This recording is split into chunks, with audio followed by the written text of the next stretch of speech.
Good afternoon, ladies and gentlemen.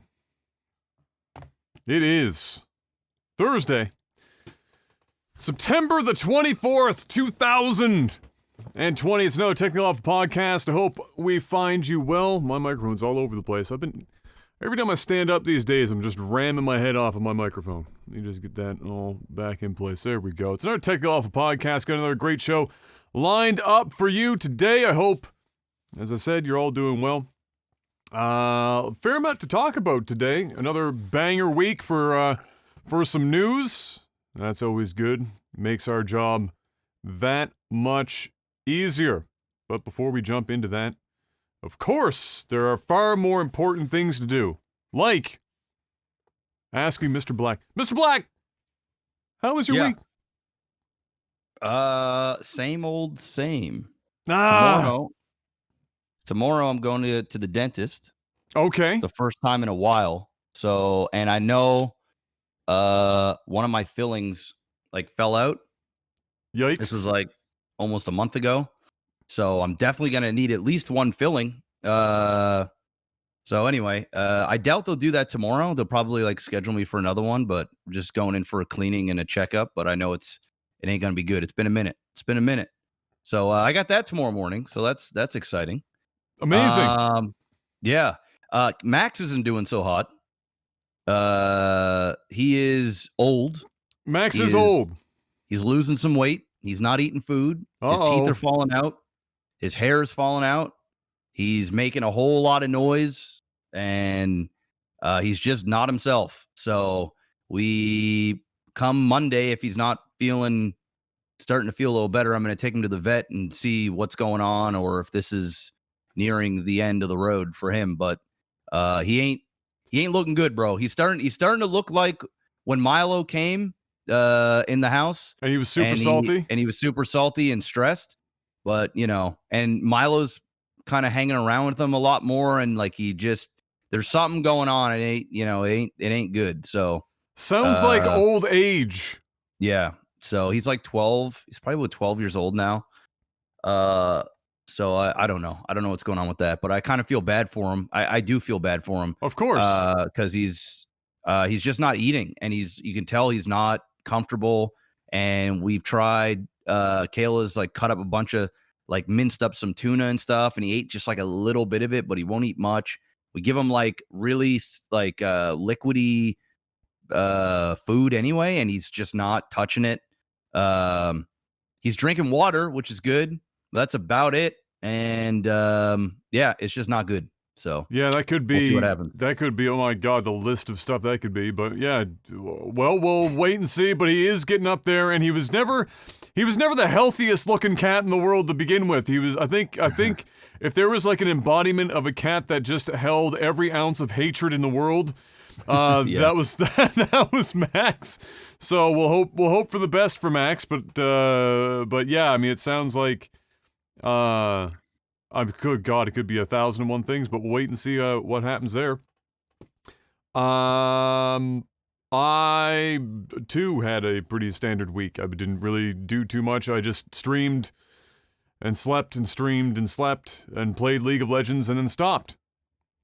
Because just like every other cycle of League of Legends, when you get back into it, you're there's the various stages. You have you're excited to get back into it because you remember that you actually like the game itself, and then you can ignore the fact that everyone is a spiteful asshole every time you play the game, and then you start muting some people, but then they're pinging the map like crazy. Then you mute the pings, then you realize that you can't coordinate with your team because you've literally muted all forms of communication in a 5-man team. And so you have to go back to turning that shit on, and then you have to live with all the nonsense. It slowly grates away your very soul until you stop playing, and it only took me about 4 days. You know what? That's a good run. That's a good run with League of Legends. Solid 4 days. It's a solid run. You put in some long hours on those 4 days. It was the last 2 days we won, I think, 2 games or 3. In almost 20 hours worth of playing in those 2 days. We lost our lane, I think, twice in 2 days. And our teammates, on the other hand, won their lane somewhere between 3 and 5 times in 2 days. It did not matter who I was duoing with or if I was by myself. Does not matter. It was crap. And then by the time that I started doing, I do it with Eos for the first time in 4 years. And when I was doing it with him, we actually managed to get somewhat competent teammates. But by that time, I was such a shell of a man, and I was on autopilot that I played like dog shit. I was the one fucking up and feeding. I went from having 80% of Masters level of efficiency with Thresh, who's my main, to going 0-5-0 in the first 10 minutes of one of the last 2 games I played on the last day. And I said, you know what? I said it out loud. We won the game anyway because Eos carried the jungle. But I said out loud, I said, that didn't even feel like a win because I'm just here on autopilot and I just sucked a massive dick. It wasn't good at all. And I checked out. I was done. League of Legends is officially off the table for another good long while. So I hopped into No Man's Sky yesterday because they just got their latest big update that they were teasing last week. And once again, great update, big update, and looks great, runs great, and I enjoyed myself with No Man's Sky all over again. And so I'm probably going to play that in my off time in between games that I'm reviewing.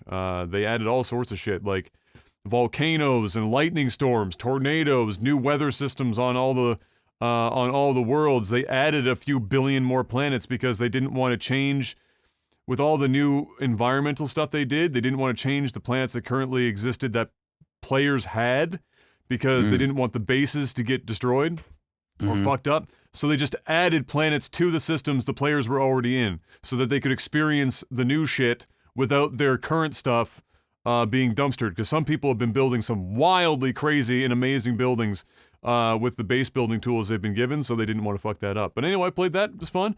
Other than that, yeah, same shit. Waiting for my my bed to arrive.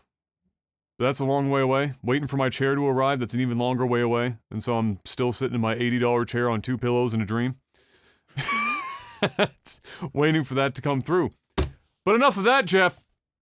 Video games! But before video games, hit the like button! And comment. First hour, Bell Gang. Hit the bell on YouTube. Do yourself a favor. And by you, I mean do us a favor. Because it does go a long, long way in helping us break free of the shackles of YouTube's algorithm by having the most engagement in that opening hour, because YouTube's algorithm goes, oh, hey, the actual community of this content creator is engaged. It must be a good video. Therefore, I will allow the rest of the universe to maybe have a chance at seeing it. And so hit the like button. And leave a comment. Some people have the idea, they like it, they leave a comment that's a placeholder. And then after they watch it, they go back and they edit the comment for what they've seen. I like it. And I'm seeing more and more people who listen to this on Spotify and like iTunes and stuff coming to the video anyway just to like and comment, despite the fact that that is not their original platform. And you guys are heroes. But now it's time, Mr. Black, to talk about video games, because we had a decent amount to talk about, and I kind of front-loaded some of the lower-end news, and then we're going to ramp into some of the big dick swing news towards the end of this segment. So starting off, remember Beyond Good and Evil 2? Yes. That's a video game. They showed that off at E3 last year, and everyone was excited because they were like, holy shit, we haven't heard about this game in development now for fucking forever. We thought it was dead. Well, then it went back away for a while, and we didn't see any of it at the Ubisoft event that just transpired here not long ago. People were like, where the hell is this? The only thing we heard about it was Ubisoft saying, hey guys, guess what? We've got quadruple A games coming. And you know what one of those quadruple A games are? Beyond Good and Evil 2, the game that's been stuck in development hell for nigh a decade and that we can't seem to fucking put out any information for. But hey, it's a quadruple A game. Well, unfortunately for them, Michael Ansel, who was the creator of Rayman, Rabbids, and Beyond Good and Evil, all for Ubisoft, who had been there and in the industry for 30 years, decided that the video game industry, dumpster fire. And he had put in his tenure and wanted to get the fuck out. And so he did. And he did what any sensible person would do. He got as far away from the video game industry as possible by going on to work at a wildlife sanctuary. Okay. Why not? Right. Why not? Peaceful. He's living the dream, bro. He's put in his time, he's made his money, and now he's gonna go work with some fucking animals for the rest of his life. That's what he's gonna do. Sounds like a man that's got his priorities set straight. Absolutely. And he knows what he wants. He's just going to live his best life. Fucking absolutely smart fucking man. So they did a release, obviously when he left, they did a release about Beyond Good and Evil specifically because as the creator of Beyond Good and Evil, people probably imagined that him leaving was probably not great news for Beyond Good and Evil 2. They wanted to make sure that everyone knew, and he himself also wanted to remind people that he didn't necessarily have any major involvement in Beyond Good and Evil 2 as of late, which means they probably knew he was leaving for quite some time now, and he shifted away from the project. But they were saying, hey, look, guys, we know you want information. We just passed another internal milestone, and we're looking forward to showing you guys more information about Beyond Good and Evil 2 after we pass our next internal milestone sometime next year. So we're not going to see anything from Beyond Good and Evil, theoretically, until next year. Sometime next year. We don't know if it's the early in the year, late in the year, sometime in the year, probably just before or during E3, or maybe if we're lucky, sometime in the new year. But yeah, we're not getting anything from Beyond Good and Evil until next year. So if you're looking forward to that, tough shit. Gonna have to wait for the next internal milestone to be reached, whatever that means. They know no further details. They're just saying internal milestone, and that it provides hours of fun gameplay. Okay. Which better than not fun gameplay. A quadruple A game? Better. I'm starting to think that this quadruple A shit is just a huss to get you to buy old titles that you typically wouldn't really give two fucks about. I don't know. I don't get this. I can only think that, I mean, it's a marketing tool. I mean, yeah. AAA was like just a title given to games so that you had an understanding that this was a game that a major developer was putting a lot of time and money into to make the game. It was a distinctive difference between that and an indie developer, or even like, let's say a B ranking developer under a publisher making a game that isn't necessarily indie, but it got the money to make something that wasn't quite the full-blown AAA Grand Theft Auto experience. So whatever, like we said before, if Grand Theft Auto 5 is AAA, then whatever the sweet and sour, merciful fuck quadruple A is going to be, better blow my fucking mind. It better be the greatest thing literally ever made. And apparently, according to Ubisoft, I think they had 4 of those bad boys in process right now. Okay. 4 bigger and better than Grand Theft Auto games coming from Ubisoft in the not too distant future. So get ready for that. Just to put a note on this before we move on to the next piece, and not that it already isn't kind of apparent that Beyond Good and Evil 2 is in some development hell trouble, because it has been now for a long time already. But they did list that they pulled in the help from another Ubisoft studio, the branch in Paris, to help work on this. And they listed and linked in the article, or the thing that the post that they put up, the hiring page, because they are still hiring for positions to work on this game. None of that, after the amount of time this game has already been in some sort of production, strikes me as a positive marker for where the game is currently at, or what will come of it. But we will wait and see, I guess, next year when we see the next whatever it is that's going to be. So we will wait with bated breath. Next up, we've got, speaking of old games, Jeff, Metal Gear Solid. The original Metal Gear Solid is rumored to be in progress or in process of being completely remade. Not a remaster per se, but a remake entirely, as an exclusive for the PlayStation 5, with the following 3 games in the series being remastered, not remade, but remastered, to go along with it. It's a rumor, but I'm going to say this right now, that sounds crazy likely, given what we've been seeing in the industry in general. Yeah. Would you be interested in that? I'm not even a Metal Gear fan, but having the original Metal Gear Solid remade, which was a NES game, having that be redone and retold in like the style that they redid Resident Evil 2, I think might be pretty dope. I definitely don't hate the idea. I definitely do not hate the idea. I'm for it. I'm for it. Am I going to run out and buy it? Probably not. But you never know. It's one of those things that if it looks cool enough, it might be something that I could pick up. Absolutely. I think it would be cool if they, not that they're likely to do this, but I think it would be cool if they redid that one, remade it, and then actually included in a bundle the following 3 as the remake's done, like the upgrades or whatever, upgraded versions of them. Just put it in a bundle. Call it call it some sort of like epic name thing. The solid bundle. Yeah, so just a solid bun. Just a solid solid bun. Get Jeff a marketing job. The solid bun. Please. Coming soon to a PS5 near you. Hey, everyone wants a good solid bun. Or a pair of them. That'll work too. Good pair, good solid buns.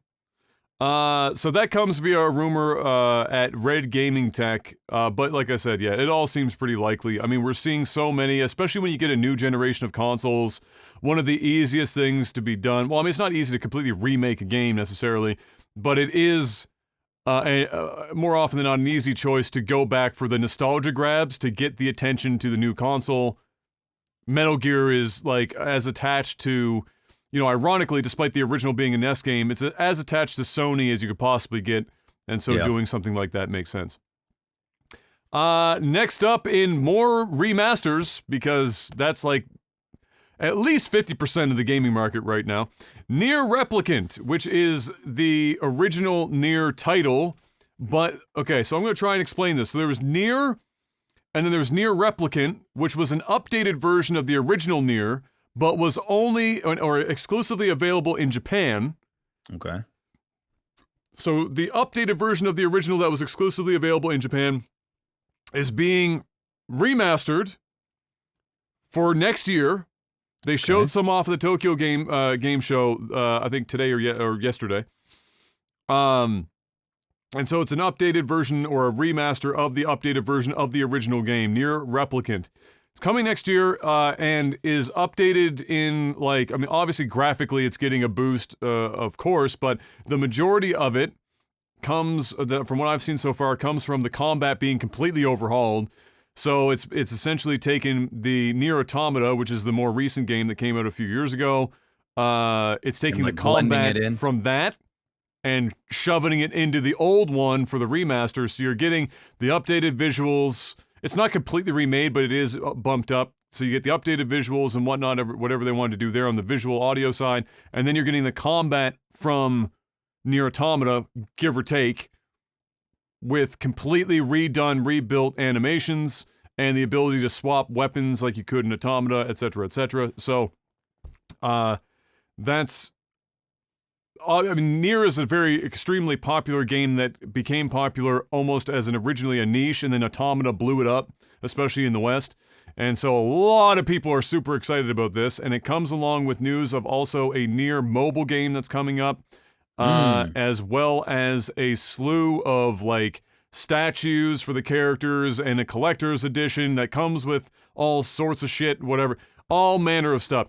Any way you want to see that sweet, sweet anime ass and titties that is the Nier series, they've got you covered. Whether you want a statue of ass and titties or the game with ass and titties, while it talks about existential crises and dread and the oft revisited nature of is artificial intelligence any different from real intelligence, etc., all painted with anime ass and titties, they've got you covered. And the statues, to their credit, look really, really good. I mean, when Japan goes big on their collectibles, they go big. They go big on those collectibles. So there you go. For all you Nier fans out there, you will have a slew, and you probably already know it, but a slew of shit available for you coming next year. Next up in news and in games that nobody asked for or will ever want to actually play, Cobra Kai, despite being a phenomenal success first on YouTube and then blew up on Netflix, is getting a video game. And they have a trailer for it. I don't have it posted here. Jeff, if you want to search it, you can if you want. But it looks like the top comment, I think, on the video, if I'm not mistaken, it was one of the top 3, perfectly surmises exactly what it is. They said the comment was, "This looks like one of the fake video games they would be playing on a television show in the background."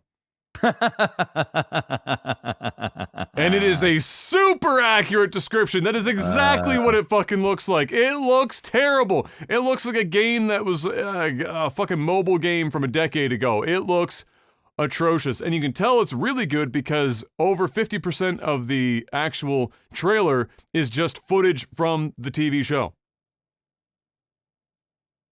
So there you have it. Cobra Kai, if you are looking for a place to waste your money, and I say that liberally, waste your money. It's coming up. Get your hands on it. Go watch the trailer. It's a good laugh. At the very least, you'll have a giggle. However, the series, pretty good. And there are worse things you could watch. So, Cobra Kai. Next up, now we're getting into some of the more, you know what? I'm going to hold on to that one because I have some other stuff strewn in here, and then we'll do the 2 big dicks back to back. Okay. Among Us 2. So Among Us, Jeff, pretty popular on Twitch right now.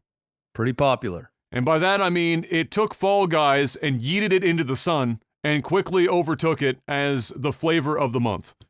Yes. Now, Among Us 2, which is essentially a glorified version of the classic in-person get hammered and play game Mafia, has done gangbusters on Twitch. And this is a game that's been like 2 years in the making, really, in terms of it already having existed for quite some time, but just for whatever reason, you know, it only takes 1 or 2 streamers to get on that train, and then it just fucking blows up. And so, selling bajillions of copies has made them run back on Among Us 2, which was announced barely a month ago.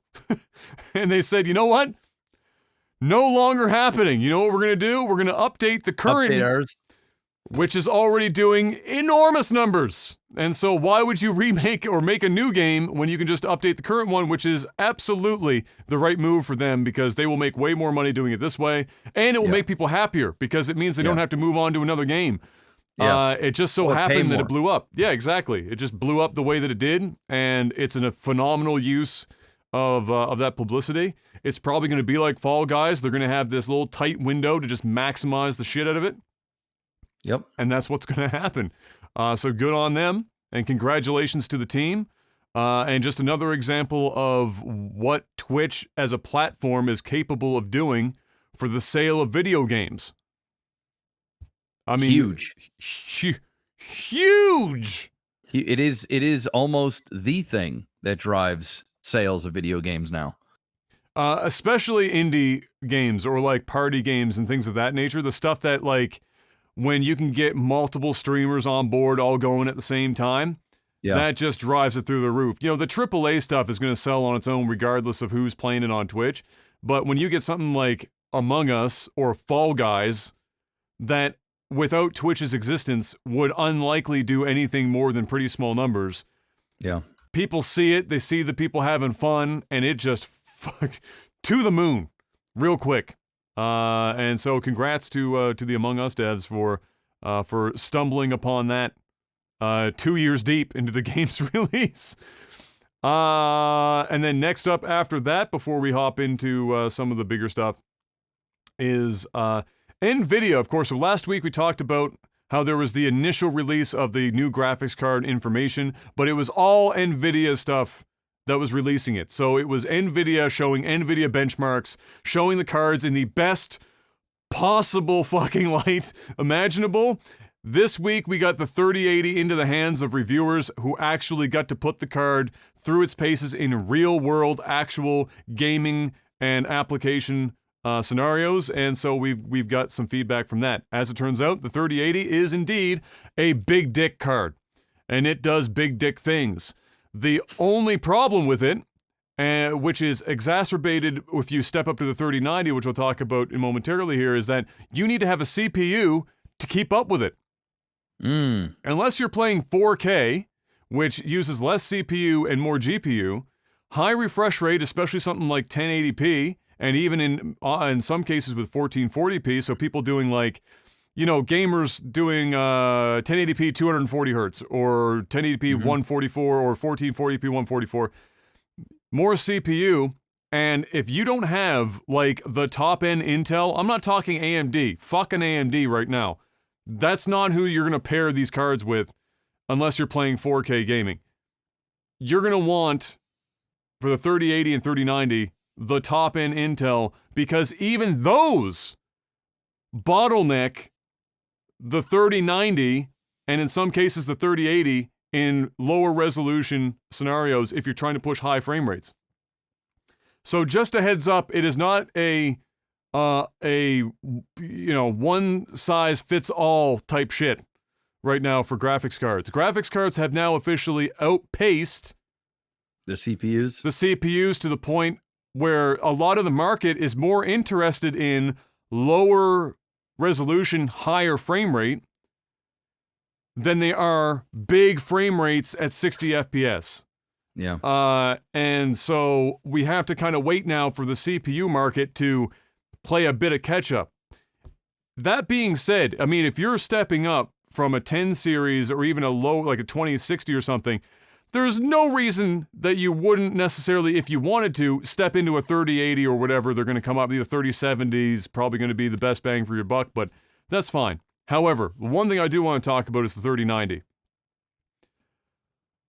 Unless you are rendering, I'm just going to say this, unless you are rendering production video for YouTube in the order of somewhere between 10 and 20 plus videos a month in 4K with very elaborate timelines with effects and transitions and lower thirds and stuff that's really normally punishing, that would either A, slow down your rendering time, or B, cause Adobe programs or whatever to crash out on you and have failure rates for encoding like we used to get way back in the day, Jeff. It still happens, it's just, you have to really push the cards. Don't buy that card. So NVIDIA, the difference between the 3090 and the 3080 in a lot of applications for gaming is 10 to 15%, but it costs over 100% more money. So it is not something you buy to do gaming. No. You don't. You work at Pixar. You are literally doing endless 4K video editing or some other application that requires an extraordinary amount of VRAM.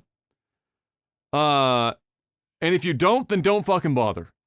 And the other problem with this is that you're still not getting the full dick of the 3090. You're only getting, the mushroom tip.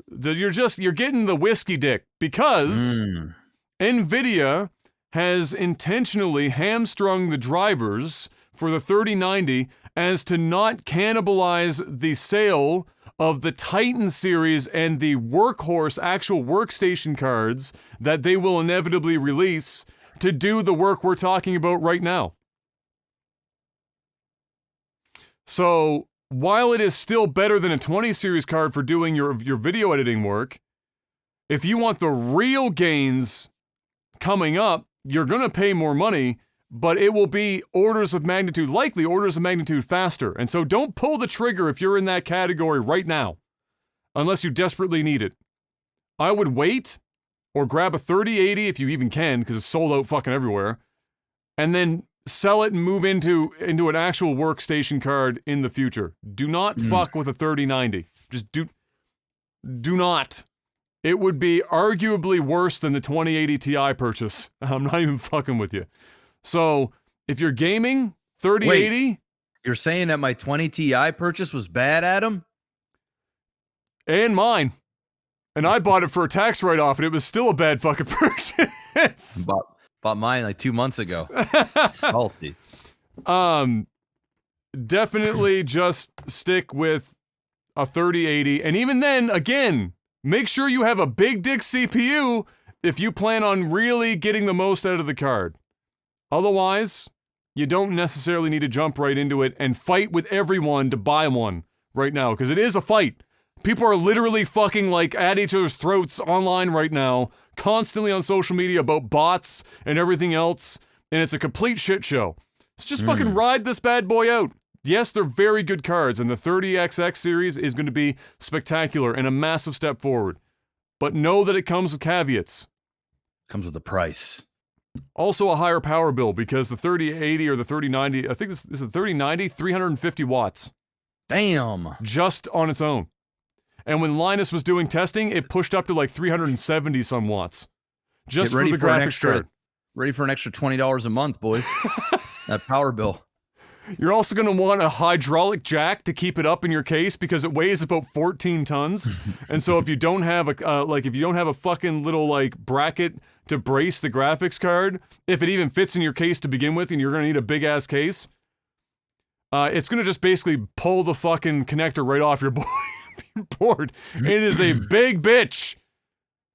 So just know. Just wait it out. Keep watching the reviews that come out. Watch the stuff like Gamers Nexus and Hardware Canucks and things of that nature. See how it pans out, and just fucking wait. Yes, it will likely be worth it, but don't hop right the fuck in. Next up. What's the good order? Yeah, we'll go on to this one now. Old Mikey, Jeff. He's back in the game. He's back. He's back in the game. He saw the need in the market for somebody with a brain, and he said, I'll fill it myself. And so Mike is back. Mike Morhaime, to be specifically, who's the co-founder at Blizzard before it was taken over by Bobby. I might actually be the Antichrist Koenig. Retired, what was it, last year? Yeah. Last year before. Might have been a little bit, might be going on 2 years now. Yeah, we might be approved. This year has basically evaporated, so it might be 2 years now. So he announced officially Dreamhaven, which is a new game company with 2 studios below it. So Dreamhaven itself is going to act as more of a oversight and almost like a board of directory type thing, where he's going to be doing, just advising and making the money to help fund the 2 studios below it. And so below it are the 2 studios, the names of which are, Moonshot and Secret Door. And both of these are being headed up by and run by, towards the top, old guard Blizzard employees, that most of which these names many people would likely know, because some of them were also fairly public-facing employees while also being fairly high-ranking in the company. So, Moonshot is led by ex-Blizzard executive producer for Hearthstone and lead producer of Starcraft 2, Jason Chase, and is partnered with Dustin Broder, who lots of people would know because he was very public-facing for a long time. And he was the game director on StarCraft 2, Heroes of the Storm, Command and Conquer, as well as Ben Thompson, who was the creative director on Hearthstone. Secret Door is headed up by, that has got to be me doing a massive typo. I refuse to believe that is not a typo. Hold on 1 second. I've got to do a very quick back check on that one. A little fact check on that shit. Yeah, that's a massive wow. Chris Sagatti is actually the name that's supposed to be there. Holy shit. That's not even close. who is the executive producer on Hearthstone, Starcraft 2, and Heroes of the Storm, as well as the lead producer on the original Warcraft 3. So that motherfucker's been around for a hot minute. He is joined by Eric Dodds, who many other people would also likely know as the original Hearthstone game director, and Alan Dabiri, who is the game director for Heroes of the Storm. Obviously there are more people, veteran developers on both those teams. Those are the names from the Blizzard staff that many people would have known to this point. We don't know what the games are yet. Each studio is individually working on a singular game each. So they have their own game project going on, each studio. And we don't know what they are yet, but I'm sure we will find out sometime next year. Or possibly even if they want to say the vague direction they're going in, if they're looking for investment and whatnot, then they might announce something sooner. But for now, I suspect they already have private investment, because all Mike Morhaime would have to do is walk into an office and say, "Hi, I'm Mike Morhaime.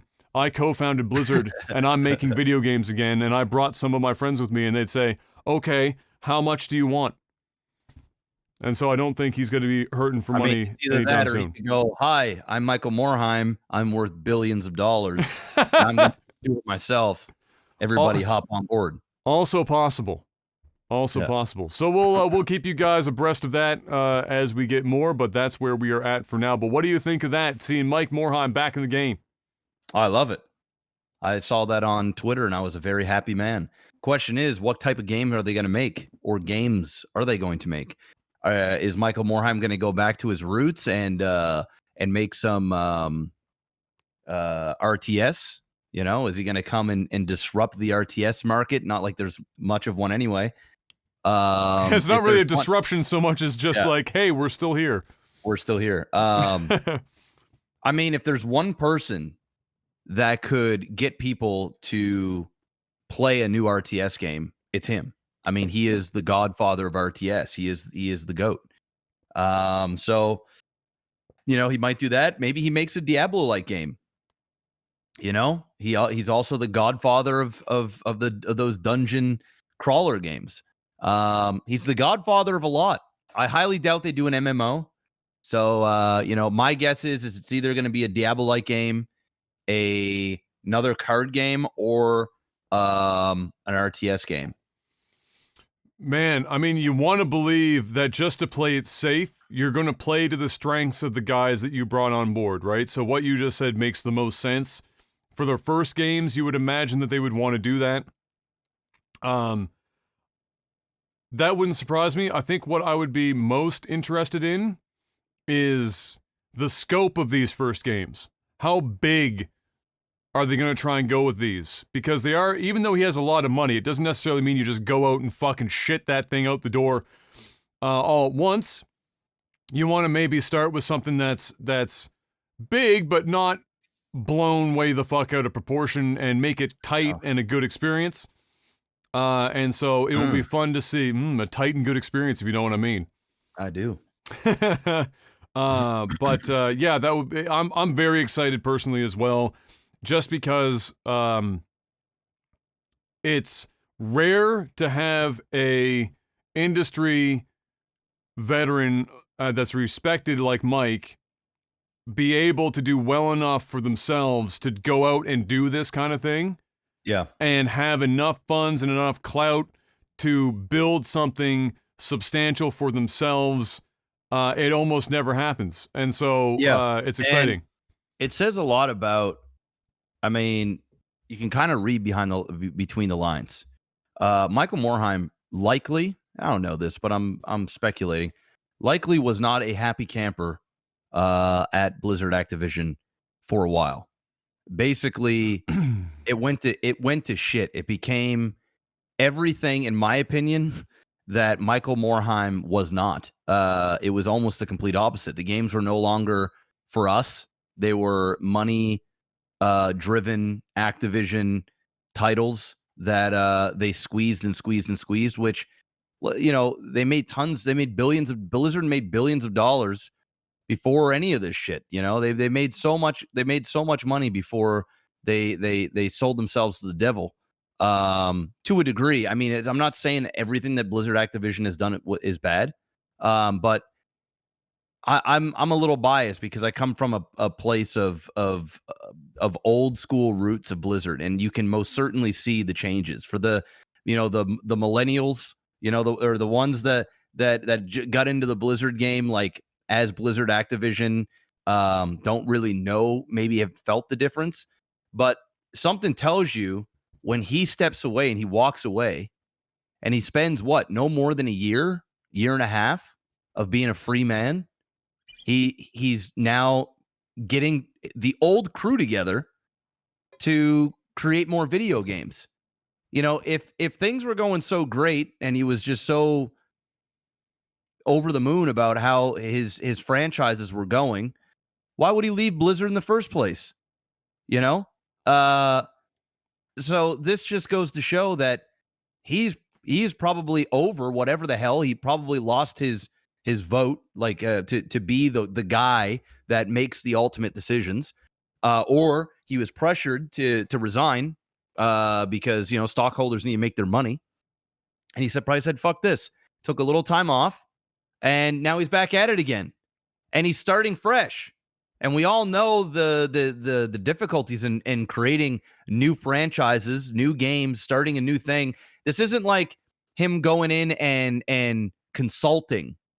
This isn't George Lucas going on the set of a Mandalorian and saying a couple of things, getting everybody inspired, might say a little thing here and there to get people thinking, or somebody goes, oh, what do you think of this? And then walks back off to the sunset. This dude's rebuilding he's from the ground up with the people that he loved making games with. So it says a lot. He wasn't ready to stop making games. He wasn't ready to retire. He wanted to get the fuck out of Blizzard. That's what it was. And he probably didn't want to start this the next day, or at least make it public. I'm sure him talking to his friends, dude, I'm getting the fuck out. By the end of this year, I'm gone, bro. And then we're going to start, get the gears turning, and we're going to get the old crew together, and we're going to live it like it's, the 90s again and the early 2000s. And we're going to go and see what we can do. See if we still got it. That's what it feels like. And I like it. It's like some sort of video game version of Gone in 60 Seconds or Ocean's 11. We're getting the old crew together. It's all the best guys that we ever knew. Some of them might be dead, but that's okay. We'll get the ones that are still living and willing to work, bring them together and tackle the thing that we all want to go after. And I dig it. I'm there for it, and I'm excited. I'll be more excited, honestly, even though I don't play RTS really ever. I want to see an RTS from them. At least one of those two studios. Mm-hmm. I think we'll get one. Because if anyone was going to lead the way on that, obviously they would be the ones to fucking go with it. I mean, there's really, who else would you want to have? Well, I've said it on the podcast before. I've had dinner with Michael Morhaime and Dustin. Yeah. And I sat to my left was actually Michael's wife. Yeah. To my right was Michael, and then the next seat to him was Dustin. Yeah. And those two guys only talked about, for the most part, StarCraft. Yeah. And this was like when StarCraft. This was not when StarCraft was doing. That was after That was after when StarCraft was like on the down. Yeah, on like the back half of it. I was there for a Heroes of the Storm convention. I was actually talking to Michael Morhaime about the Warcraft movie that was coming out, which, by the way, Warcraft 2 movie. Yeah, they're doing another one. Yeah, they're apparently doing another one. We talked about that for a minute, and the vast majority of the discussions were StarCraft. And the reason why is because I'm the StarCraft guy at the table. Nobody else was StarCraft. Everybody's like, Here's the Storm, League of Legends. They brought a bunch of League players in to get on board with Heroes.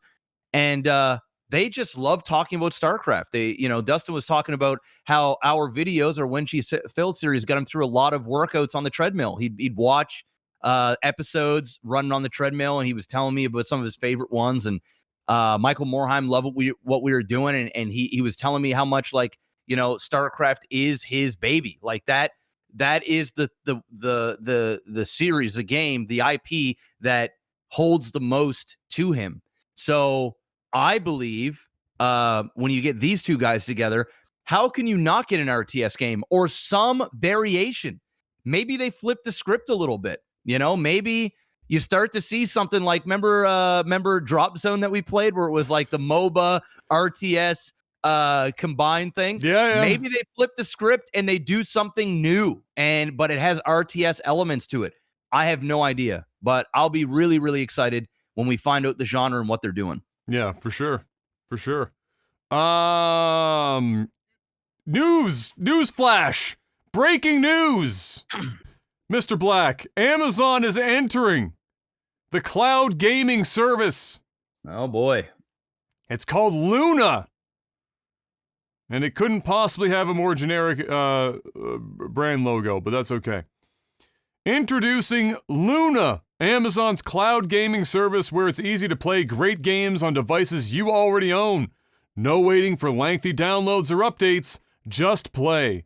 Request your invitation for early access and help make Amazon Luna even better, Mr. Black. Now I just got this page in front of me. I haven't had a chance to read it all yet. I was like browsing over it. We'll get through this. We'll see what we think about this. So, Luna is available for PC, Mac, Fire TV, which is like Amazon's Roku basically, and web apps for iPhone and iPad.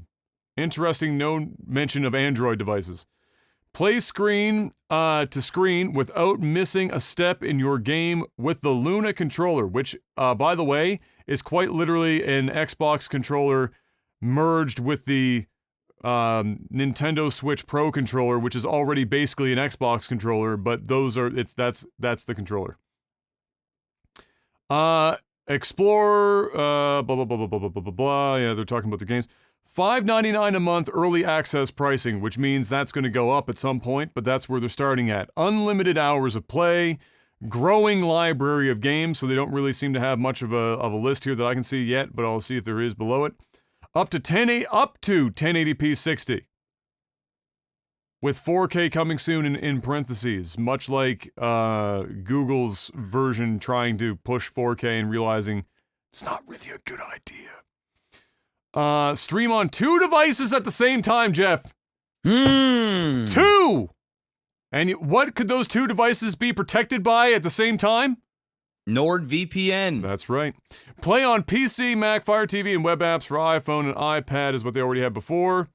And then Ubisoft is attached to this as well, coming soon. They just have Ubisoft coming soon. Unlimited hours of play, they get Ultimate Editions with DLC for select titles. Same up to 1080p 60, whatever. Stream on 1 device at a time for Ubisoft. So this is already getting more complicated than it needs to be and kind of stupid, but that's okay. Moving on. Get more with Twitch, Jeff. Oh. More with Twitch. Oh, okay. Watch popular Twitch streamers directly from Luna, and then go from watching Twitch to instantly playing on Luna. That doesn't sound like we're getting more from Twitch at all, but okay. That's all they have on that. There's nothing else there. Now I'm going to the frequently asked questions to get some of our frequently asked questions answered, Mr. Black. What is Amazon's Luna? Luna is a cloud gaming service that lets you play your games on Fire TV, PC, and Mac devices, as well as through web apps on iPhones and iPads. Nowhere, anywhere does it say Android. So this looks like it just, right out of the gate, might not be coming to Android at all, which would be massive on the mobile gaming side, because I'm pretty sure that's like 60 to 70% of the mobile market, but anyway. What is cloud gaming, Jeff? That's a question here. Cloud gaming enables you to play games on devices you already own without the need to purchase a gaming console or PC.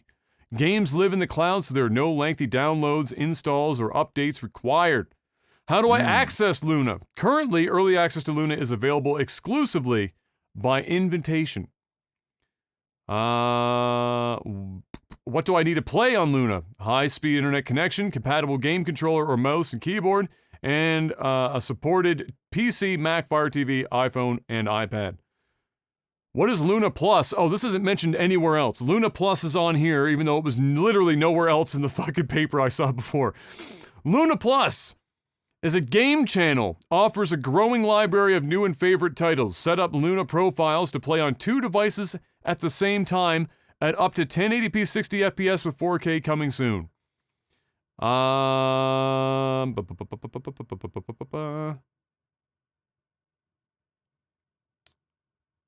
long will early access pricing last? They don't really say. They just say, we'll let you know 30 days ahead of that. What is the Ubisoft channel? Do you know what this is starting to sound like if they do channels like this? What is this? Fucking the Sega network or the Sega channel from back in the day? Do you remember that, Jeff? I do remember. You hooked it up to like your telephone, like your connection line, and it became part of your Genesis. That was beyond its time, bro. Decades ahead. That was like, dude, they were just way ahead. Way ahead. That's just the only way to put it. I mean, when you think about it, it's literally what we have today. Yeah. But back in like the fucking 90s. Yeah, that was wild.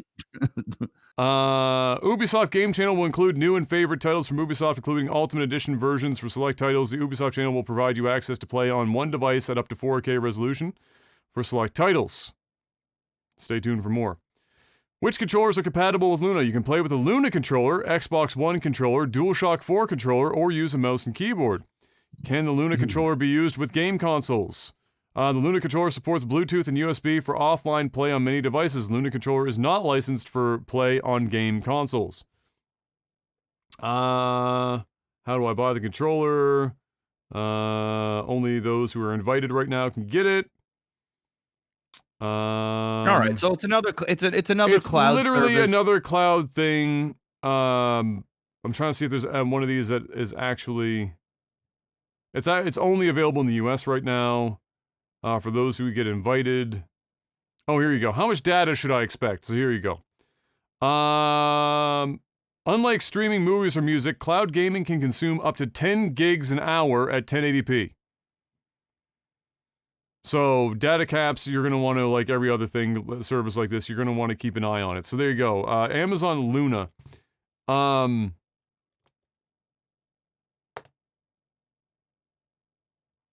It's basically the same as Google's, really. And it will fail for the same reason that Google's is not doing particularly well. The internet infrastructure is just not good for it right now. Yep. Whether it's the connection quality or it's data caps or a combination of both, it's just not ready for it yet. And much like the Sega channel, it's just a little too ahead of its time. A little too ahead of its time. Probably still 5 years out before this thing makes a lot more sense. Yeah, if you're lucky, 5 years. I think that, and here's the thing as well to keep in mind, is that Xbox has their own with the xCloud, right? So you can play that on your mobile device as well, streamed that way. It would be really hard for me to not want to just go with an Xbox because you get, $25, $35 a month like we talked about last week. You're getting the console, you're getting Xbox Gold, you're getting the Xbox Game Pass with all those games, and xCloud included with all of EA, and now another part that we're going to talk about, all of ZeniMax, which is Bethesda, on top of that. All under one umbrella for that price. Like, tacking that on to Amazon, it's going to be, I don't know what they're going to come up with there, but all the best to them on that one. So that was the breaking news. And I'm going to be honest with you, pretty fucking boring news. And I apologize for reading that shit out, but I hadn't read it over, so I didn't know what I was going to get into. Now, for some real big dick news in relation to what I was just talking about. This week, we had the biggest video game acquisition, to my knowledge, in video game history. You can't count the Activision Blizzard because that was a merger. So the value of that being like the 50 billion or whatever, that was the merger value. But the actual acquisition value here is, to my knowledge anyway, one of, if not the biggest acquisitions ever made. Microsoft bought out ZeniMax Media, which is a parent company to a number of companies, but the one that everyone is obviously most interested in, was two of them, I guess, but one is, I think, also under Bethesda, is Bethesda and Arcane being the guys that do Dishonored and whatnot. So, this kind of came out of nowhere. We knew that many moons ago, Microsoft talked about how, or it was rumored to be anyway, that Microsoft were looking at a very big purchase. And I think we might have talked about at some point that it was rumored that EA was going to be what their purchase was. Mm-hmm. Instead, we got EA on the Game Pass, so it wasn't they didn't have to buy them to get what they wanted, I guess. But they did go out and buy ZeniMax for $7.5 billion fucking dollars. So, what does that mean? Well, it means quite a bit, actually, and this is quite a dense thing here, but the long short of it is, they get Bethesda and all of the stuff that comes with it, as well as Elder Scrolls Online, which was under ZeniMax Media and not under Bethesda. So we're talking about game franchises like The Elder Scrolls, Fallout, Doom, Quake, Wolfenstein, Dishonored, Starfield, The Evil Within, Prey, and other AAA franchises. That's the majority of them that I came up with off the top of my head, but that's the majority of them. And those are some big dick swing games. I know everyone likes to poke fun at Bethesda because of the Elder Scrolls, because of Skyrim being ported to every fucking console known to man, and Fallout 76 being an absolute fucking dumpster fire. But Fallout and Elder Scrolls specifically are still, arguably, Elder Scrolls at least, are the most anticipated games of any console generation that they arrive on. Pretty much bar none. Anytime an Elder Scrolls game lands, everyone wants to know about the Elder Scrolls. They don't give a fuck about anything else. It's just the way it is. It's the most talked about fucking franchise whenever it lands. And so for Microsoft to just go out and buy ZeniMax is an unfathomable dick swing by Microsoft. This is not the Xbox division. This was Microsoft came in and did dad bought the fucking company for the son. Said, hey son, happy birthday. We got this for you. 24 hours before the pre-orders go live. We got this for you. To put this into perspective further, this is $7.5 billion, just shy of Sony's entire income for 2019, which was about $8 billion. Not profit, income. For not Sony, or not PlayStation, but Sony, the parent company of PlayStation. This is not something that Sony, even if they wanted to do, could make happen. They can't do that. And so there's a discussion to be had there, and I'll bring up that point afterwards. Also, of course, people were interested in how this affected the two games that were timed exclusives for the PlayStation 5 being worked on by Bethesda. Those two games were, or are, Deathloop and then Ghostwire Tokyo, both of which we've seen at E3 shows from last year and other events afterwards.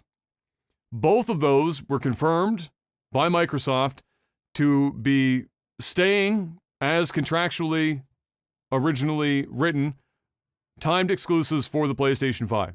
So those games were going to come to other consoles and the PC later anyway, but people were concerned that this meant that the exclusivity was going to be completely wiped out. That's not the case. They're leaving it as is. Sony still gets their timed exclusivity with those franchises, and then they will go to other platforms.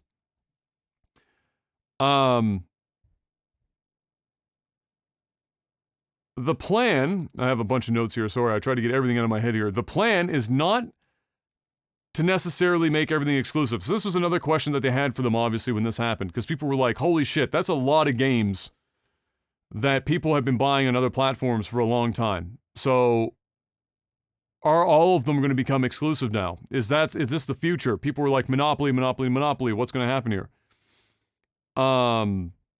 The plan is to not necessarily make everything exclusive, but there will be, as you would imagine for a company that's just spent $7.5 billion, there will be exclusives for the Xbox and PC via the Game Pass on a case-by-case basis. So some games will be exclusive, but not all games will be. And I have here in my notes as well, as a thought I had, is that there's almost value in making, strategically, some games not exclusive, because what it does is it has the consumer look and go, I can get this on the PlayStation for $70 in tax, or it's part of the Game Pass and with all these other games for $15 a month. So there's almost strategic marketing value in not making everything an exclusive, at least not right out of the gate. And so we don't know, but they have said definitively that not everything is going to magically become. It's not going to be like, now, will the Elder Scrolls be exclusive? That would be the biggest cuck in gaming history, to buy out the Elder Scrolls from being able to launch on the PlayStation. But beyond that, the question I have posed here right now, Jeff, to get you involved here, is what does this mean? What do you think this means for Bethesda moving forward? I have here, for example, will Microsoft try and get them to move the Elder Scrolls 6 up in the production line? Because right now, Starfield, which was their space game that they were going to be working on before the Elder Scrolls 6, was currently slated to be released before the Elder Scrolls 6. But I think Microsoft knows that between Starfield and Elder Scrolls 6, not a fuck is being given for Starfield. They showed a JPEG of the Elder Scrolls 6, and the world caved in, and every news website ran the same article of, this is what we know about the Elder Scrolls 6 so far, which is nothing, because that's what people want to see. Do you think that happens? And then furthering beyond that, do you think that Microsoft will get involved to try and force a higher quality bar for Bethesda games moving forward, especially if they're going to be exclusive to Xbox? Because, as we have seen from Bethesda here in recent years and recent releases, they've not exactly been hitting particularly high quality bars on their releases, but that was when they were on their own, and they're no longer on their own anymore. So what do you think this buyout means for Bethesda? And is it a good thing? Do you think this is monopolistic? What are your general thoughts? I mean, I personally don't care. I don't, it's big. It's really, really big. But is it going to change the quality of games that come out? I don't think so. I think the way they market the game is going to be different. The microtransactions, the way they set things up is going to be different. Subscription things are going to be different. I think this is good news for Bethesda fans, because I feel as though Bethesda, although still makes games, they don't do a particularly good job at it. And I think Microsoft is going to understand that they're going to need to up the bar in terms of quality, consistency. And I think that's precisely what they will do. And I'm kind of with you on the fact that they will rush this game out quicker. Rush is probably not the right word to use, but they'll move it ahead of. Yeah, they'll prioritize the game because they just spent $1 billion. They don't have all the time in the world to wait like Bethesda and, you know, release one game every God knows how long. They need to get games out. They need to make money because they just invested a astronomical amount of money. So I think this is nothing but good news for Microsoft fans. It's a little scary for Bethesda fans on the simple fact that things might become more exclusive. And that's only natural. That's just going to happen. They paid for that ability. They're going to use it to a degree. I don't know how much. If they're going to say, listen, the new games that are coming out, you guys are fucked. You got to buy an Xbox to play this shit, or just Game Pass on the PC. Or Game Pass, exactly, or Game Pass on the PC. We don't want you buying a PlayStation. We get one thing that is certain with Microsoft, they are making a very, very strong argument to go out and buy their godforsaken console that I don't even really want to buy. But at this point, they forced my hand. I got to buy this damn console, and at the very least, I got to get Game Pass. Well, I would just get Game Pass on the PC personally, because we have the PC to run it. Yeah. So, I mean, at the very least, Game Pass is taking my money. At the bare minimum, they're taking my money. And they're doing it. I think Microsoft is doing the best they can in a battle they can't win.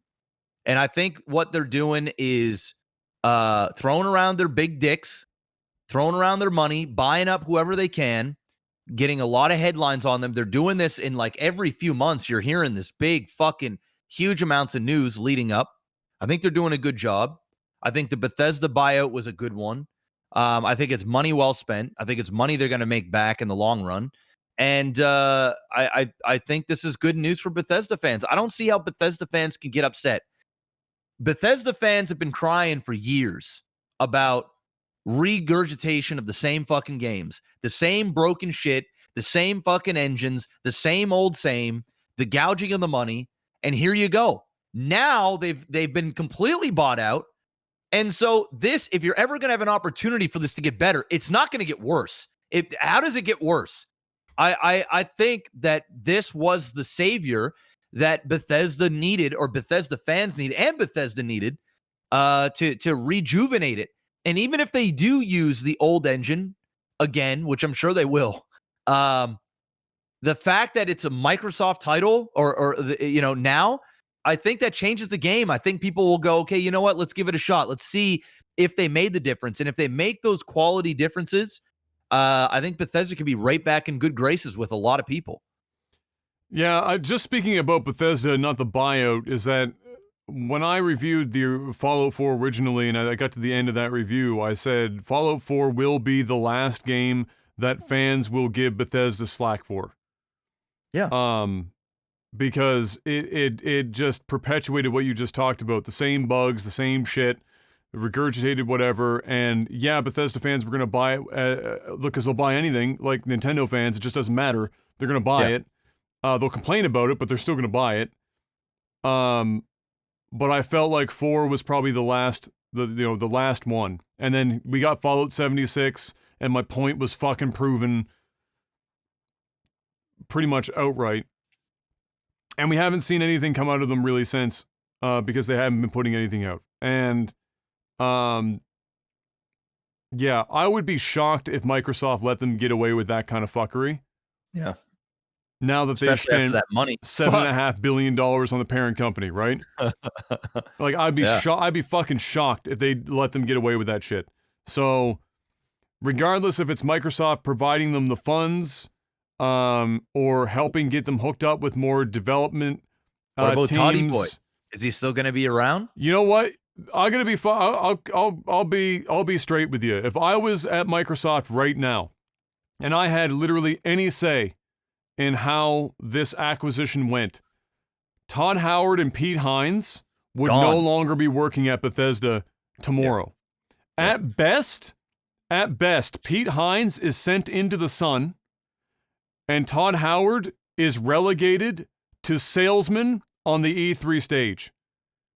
And at best, he's on the board to, like, you get to make some suggestions now and then. And that's the show. You get to go to E3, you get to wear the same fucking leather bomber jacket you wear, you love it so fucking much, you can put that bad boy on, you get out on the stage, and you just tell a couple of jokes about how Skyrim is broken, and then how Alexa can play Skyrim now, and then everyone laughs, and you say, here's a JPEG of Elder Scrolls 6, and everyone jerks off in public. That's your job now, Todd. Your job is to incite people to break the law and jerk off in public over pictures of the Elder Scrolls 6 possibly happening before their grandchildren enter this fucking broken world. That is your job. You don't touch the game development anymore. You go away. Pete Hines, you've literally not been useful at any point in time. You're like a fucking Peter Molyneux, except without the personality. So just get the fuck out the company and go do literally anything else. Maybe join another animal sanctuary. I hear that's working out for other game developers and partners in game developers in other places. Maybe do that, Pete Hines, but you're not working at this company anymore. And then we're going to set new bars for quality. It's that simple. There is no more, there's the same 5 to 15,000 bugs that have been in the game since I played Morrowind on the original Xbox that kickstarted the collaborative effort that Microsoft and Bethesda have that would have led to any amount of this even happening despite the $7.5 billion cash. Because like Bethesda still had to say yes, or ZeniMax still has to say yes. They've worked with Xbox longer than anyone else.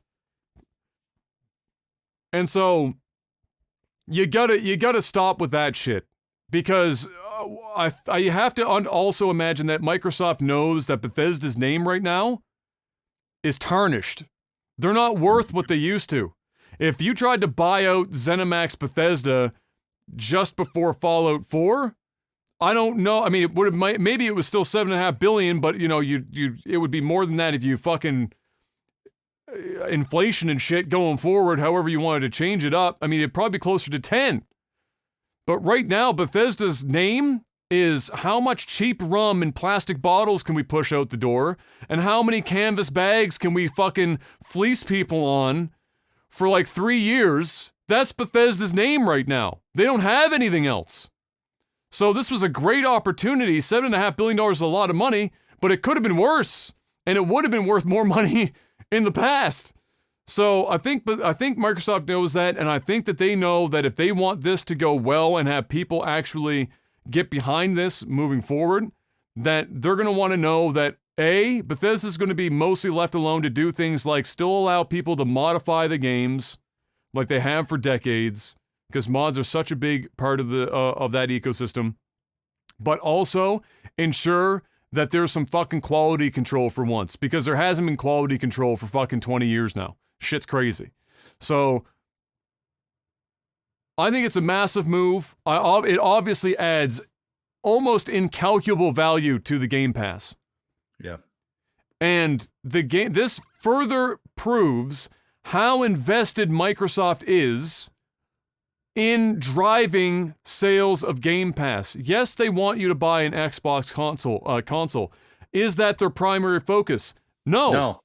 The Xbox console is just one of a series of vehicles in which you can climb into that gets you driving towards the Game Pass, which is where they're going to make their money.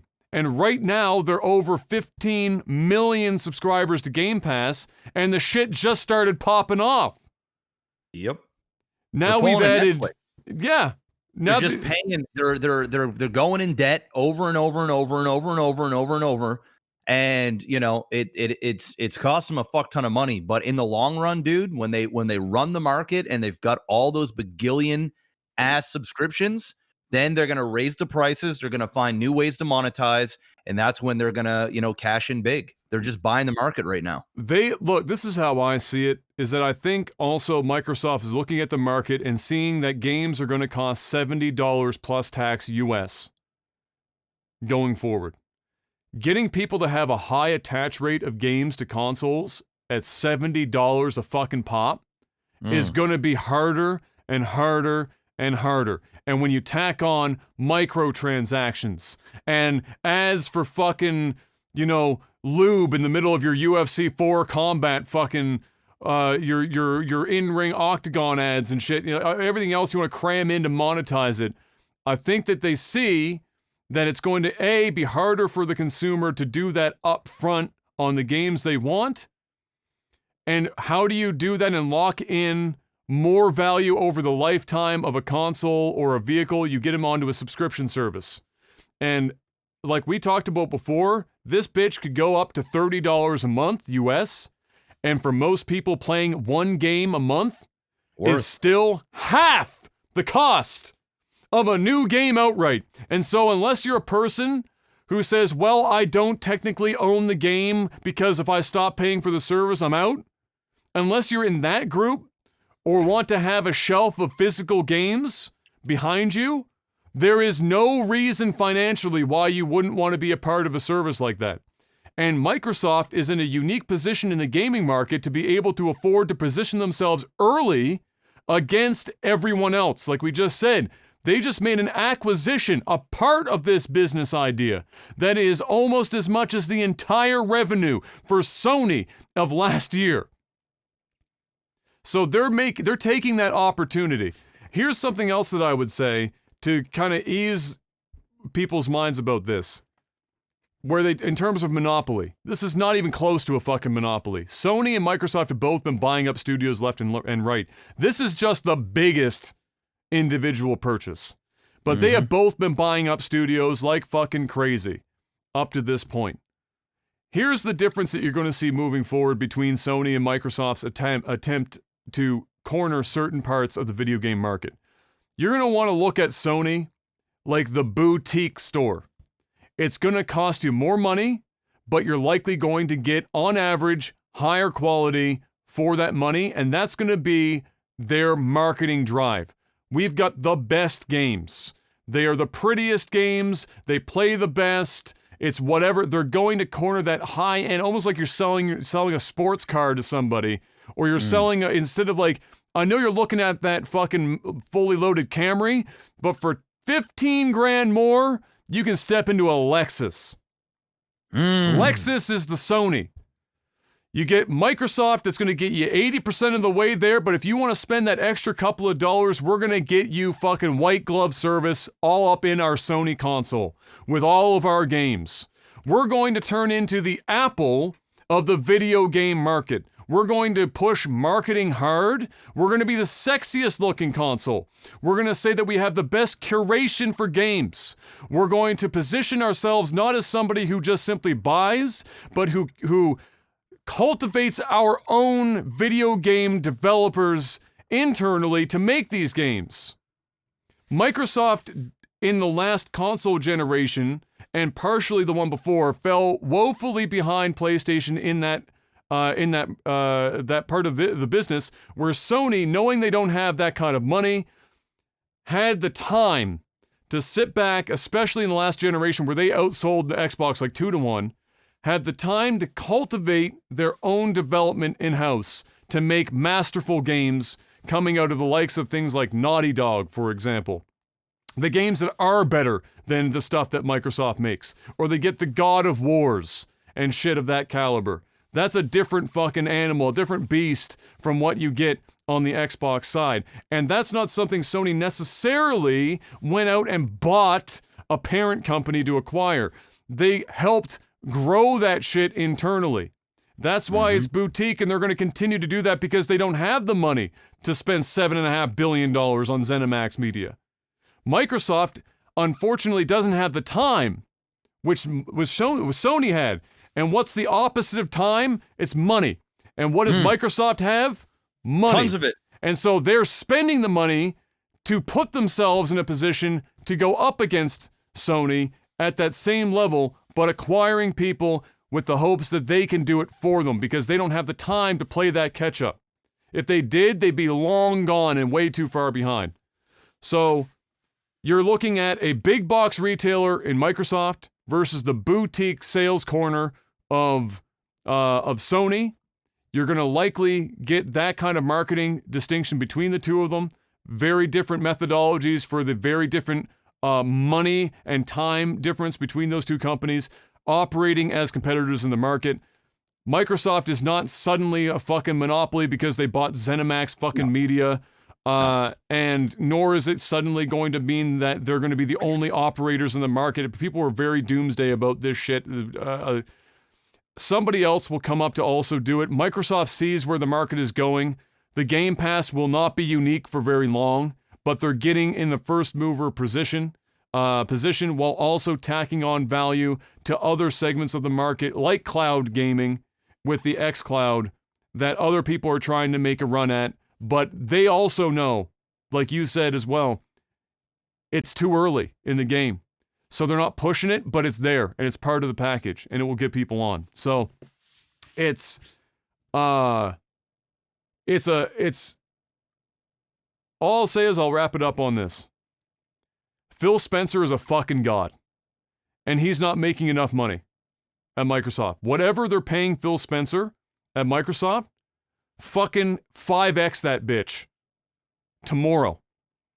That man took a literal dumpster fire wasteland of the original launch and the first few years of the Xbox One, saw that he wasn't going to be able to do much more than salvage the end of that console generation, and then pivot the company towards taking on the next generation and arguably the one that's after that, playing some fucking chess.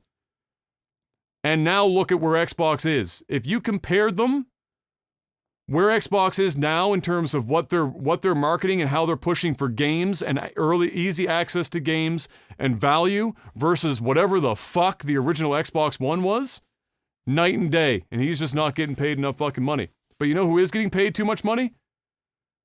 Pete Hines and Todd Howard. They should probably get paid less now. Should probably move them the fuck out, relegate them to something else. But big moves from Microsoft nevertheless.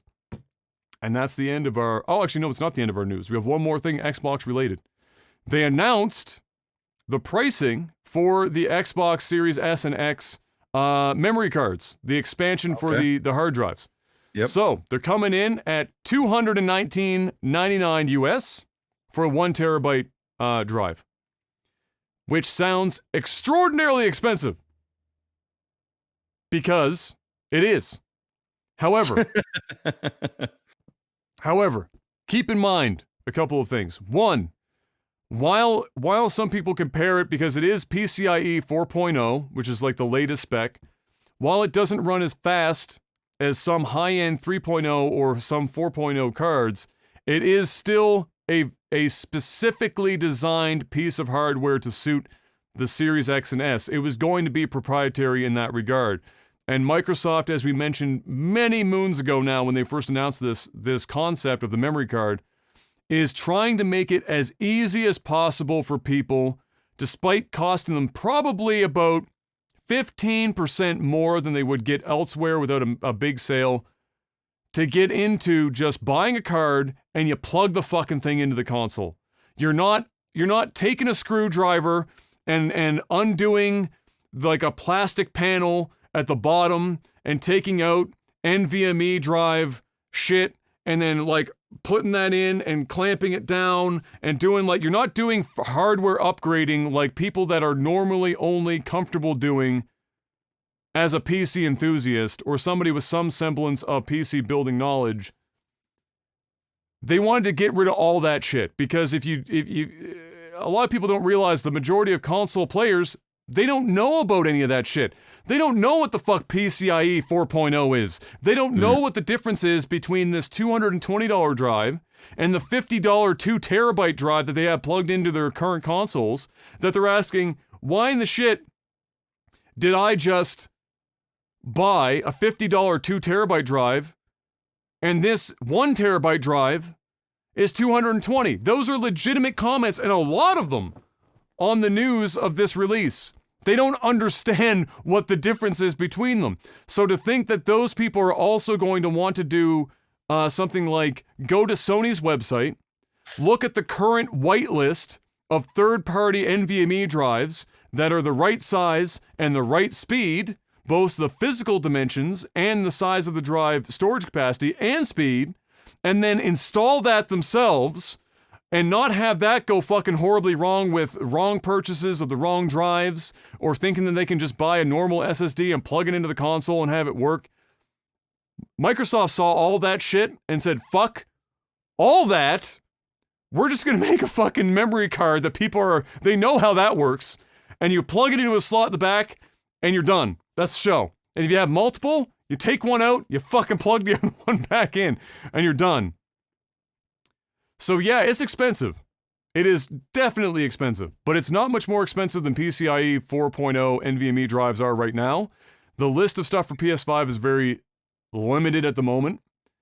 And honestly, I think it's the smartest move. Beyond that,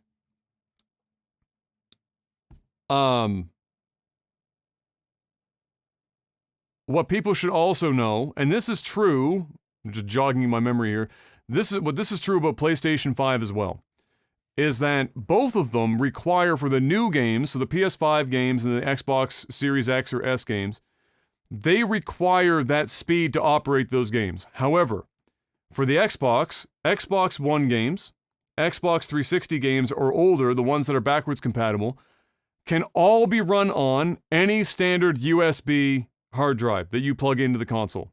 So for most people that already have an Xbox One, or if you have a PS4, for example, moving to a PS5, and you have an external hard drive that you're likely stored like 2 terabytes worth of games on it, you literally just plug that into the Xbox or the PlayStation 5 respectively, and you can play those games just as you would on the old consoles. There's no fuckery beyond that. If you want to maximize the storage that comes with both of these consoles as well, PS5 and Xbox Series X and S, you get 1 terabyte on the Xbox One, and I think the final drive size is 824 or some weird number for the PS5, but call it 1 terabyte on each. That's like, 3 or 4 to 5 big games, right? Let's say that another one comes out and you don't want to have to download these games again because they're like 200 fucking gigs a pop or some shit.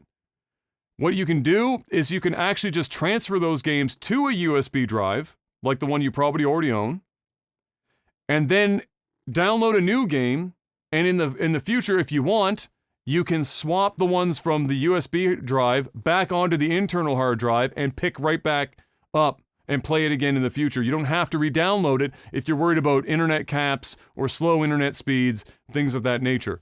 So it's not as doomsday as people think that it is in terms of both pricing and in terms of not having enough storage space. It's just they're tackling it again in 2 totally different ways. PS5, very boutique. Yeah, we're going to let you go and buy a third-party drive from whoever the fuck you want, as long as it's an NVMe and it meets our size and speed specifications. The people that will be able to do that are far more limited than the people that can just go out and buy a memory card and plug it into the back of their console. And that's the show. Christmas time comes and says, Mom, I need an Xbox One or an Xbox Series X memory card for Christmas. Done. Otherwise, it's, Mom, I need a Samsung 980 or 990 PCIe 4.0 NVMe drive. You can find it on newegg.com. One of those two things is likely to go poorer than the other. So there is a strategy involved on both sides. You will absolutely, on the PS5 side, with a sale, be able to get a 1 terabyte NVMe drive cheaper than you would for the Xbox Series X and S side. You'll probably save somewhere in the neighborhood of $20 to $70 depending on the drive and the size of the deal. As we move forward, obviously the memory cards are likely to come down in price, but not at the speed as the market will drop the price on 4.0 drives. But, again, 2 different tactics. And now you know, $219. It's a lot of money, but again, the challenge right now is people really, they see it and they think a lot of money because they don't know what that drive is doing. They don't know what the drive even is. They see solid state drive and then they go online for their computer and they see a 1 terabyte solid state drive, the 2.5 inch, and it's like $100. And well, like, I don't know if I agree with that. I don't think that's what's going through their head. I think what's going through their head is that's what I've seen all day on every single post is exactly that. Like I was just about to say, I think what they're thinking is the fucking memory card is almost as much as the goddamn console. Yeah, of course. It's a fucking memory card. That's ultimately what people are thinking. Sure. Because they're going, what in the actual fuck? I can buy 2 of these motherfuckers. Yes. I could actually buy 2 consoles just about. Yes. And call it a day. Yes. Opposed to a memory card. That's what your everyday consumer's thinking. And they're going, this is absolutely insanity. Yes. To the 10th degree. And here's the thing, is that if that passes through their mind, they should think, holy shit, the Xbox Series X already has a 1 terabyte drive in it. How in the fuck did they possibly make this thing $499 if just the drive on its own is $229 and there's a fucking graphics card and a CPU and RAM? Like no, I know, but they should for 5 seconds, but they don't. They don't. But this is no different than when they did like the Vita had this problem where their expansion was super expensive, and the prices will come down. But what people will see with the PS5 all the same is the day the PS5 lands, and if they want to expand their storage beyond the 800 and some gigs that they have, they're going to go to the whitelist. I think there's somewhere between 3 and 5, I think the last time I checked, but it's been a while, of whitelisted NVMe drives. They're going to see between $179 and $219. All the same. And I guess maybe they'll have the exact same thought. Holy shit, it's $200 to expand for a terabyte for this console for the new games. What the fuck? But it's all the same. They will, but there's also this stink about proprietary anything. Proprietary anything. Yeah. So, that to have the freedom and the choice to go and wait on a Black Friday sale when a third party slashes their prices down, or ultimately another third party comes out and sees that the market needs these and they undercut everybody by 30, 40, 50 bucks.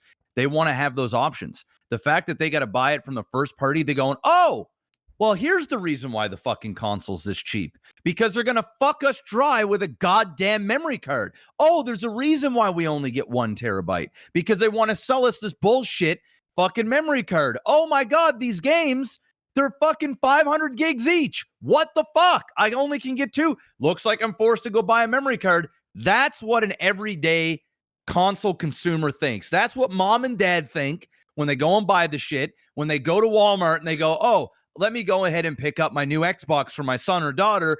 Oh, they said they wanted a memory card, and they look at the price and they look at the console. They go, what in the actual name of fuck? No, you're not getting one of these. You can have the console, and that's what you're going to get. That's what people think. The people on the the ones that have been doing this a long ass time, the guys like you and me, they're going to go out and spend our money on there, and we're more into PC gaming, and we understand the logistics of it and the price of storage, specifically this specific type of storage that makes things easier, and paying for stuff that just makes your life easier. We get it, but we are the minority in this case. We're not the majority. So, even when you said that price, even for me, I'm going, whoa. Oh no, I wouldn't personally buy one. But the reason why I wouldn't personally buy one as well is because they've provided, both Sony and Microsoft, the ability, if you're somebody if you're a hoarder, which is how I classify some gamers, they're goddamn hoarders. They never uninstall a game ever. They haven't played a 300 gig game in 5 years, and that shit is still installed and updating every time they open Steam on their fucking computer. Those people, if they really want to and not have to re-download it, they can move it to an external drive of their choosing. They can get that $50 4 terabyte special, Newegg sale of the day drive and just slam it on there and keep it. And if they want to, bring it back later, they can, if they so choose. But like how much is the Xbox again? It's $300 $299 for the S. Yeah. $499 for the X. So, and the PS5 is $499 and $399 for less than $100 difference. You can buy a second Xbox. Yeah, literally. Yeah, and you can use that as your secondary storage if you really wanted to. Yeah, how insane is that? Well, I think again, I understand your point about the average consumer, but so I'm not talking about that specifically. But but I do want, for both Sony and Microsoft's sake, because they both have similar drives as standard in their consoles, is just how fucking bonkers it is that they are managing to sell these consoles for $499. Yeah, it's insane. Yeah, they're taking a loss on the consoles. The consoles are literally just a vehicle to drive the games, the memory cards, the controllers, the subscriptions to get the market. And the reality is, Adam, these consoles wouldn't be this cheap if they weren't trying to outdo each other all the time. You know, if well, yeah, if there's only one person in the market, obviously it's going to cost more money. Yeah, so I mean, you know, it's one of these things where this is what we've created, and the harsh reality of it is, guys, is we're getting a deal on the consoles if you buy the consoles and you play it as it is, but they're gonna get you on the back end. They're not fucking stupid. They know this. Let me tell you something. These memory cards, if they wanted to get these down to $99 a piece or $149 a piece, they could, and they'd probably profit from it. But the reality is, they need to make up some money here. They gave you like a fucking $600 box for a third of the price, like 40% of the price. They need to make their money, and this is where they're getting you. So, you know, hey, hoarders, stop hoarding so you can keep your deal. But if you want to hoard, you got to pay, and they know this.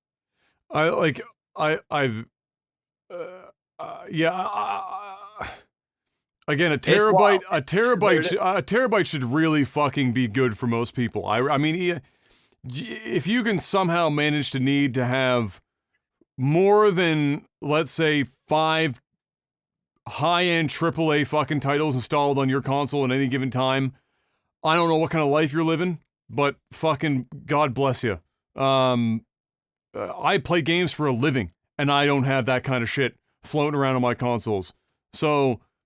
but they exist, and then people will get fleeced. Well, it's not even getting fleeced, really. Seriously, if you see the market price for an NVMe drive, they've tacked like $20 on, and it's proprietary. I mean, that's like the smallest markup on a proprietary drive I've ever fucking seen in my life. It's like literally next to nothing. It's probably like the cost for them to make their money back on tooling the shroud that goes around the fucking drive itself. Like, there's almost no markup on it. So,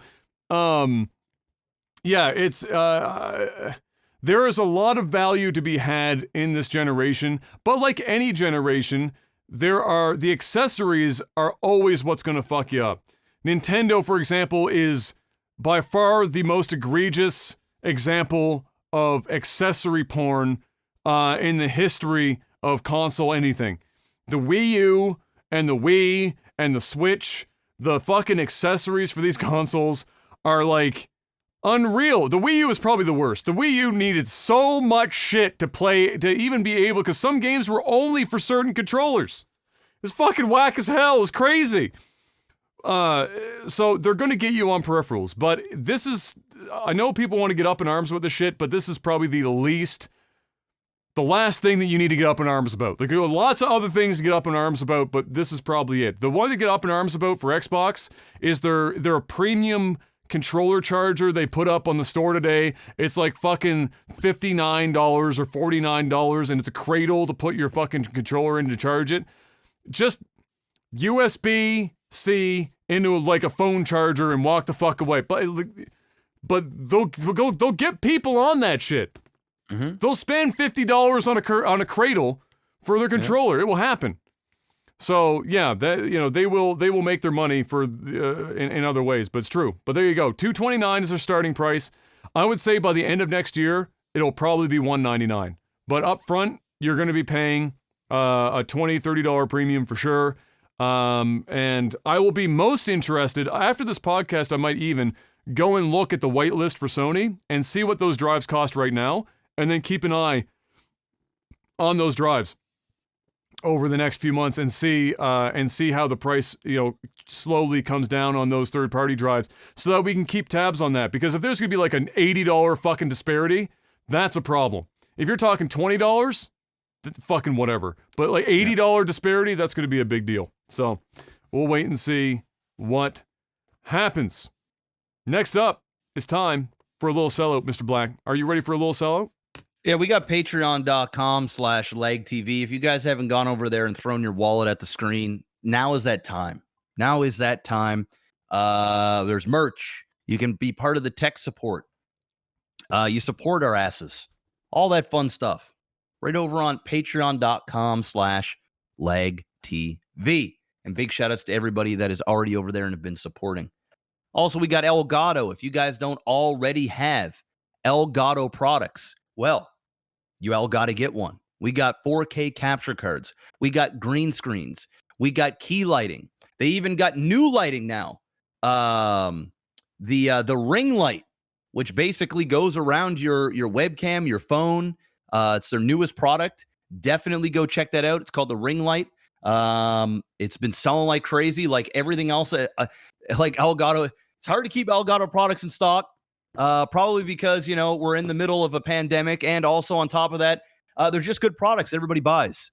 So Jeff, if I told you that I started up an OnlyFans account and I really needed more lighting and a camera and a microphone and everything, that's why. If you started your OnlyFans, all right, you can grab the green screen to change your scenery from time to time if you like. So you got that.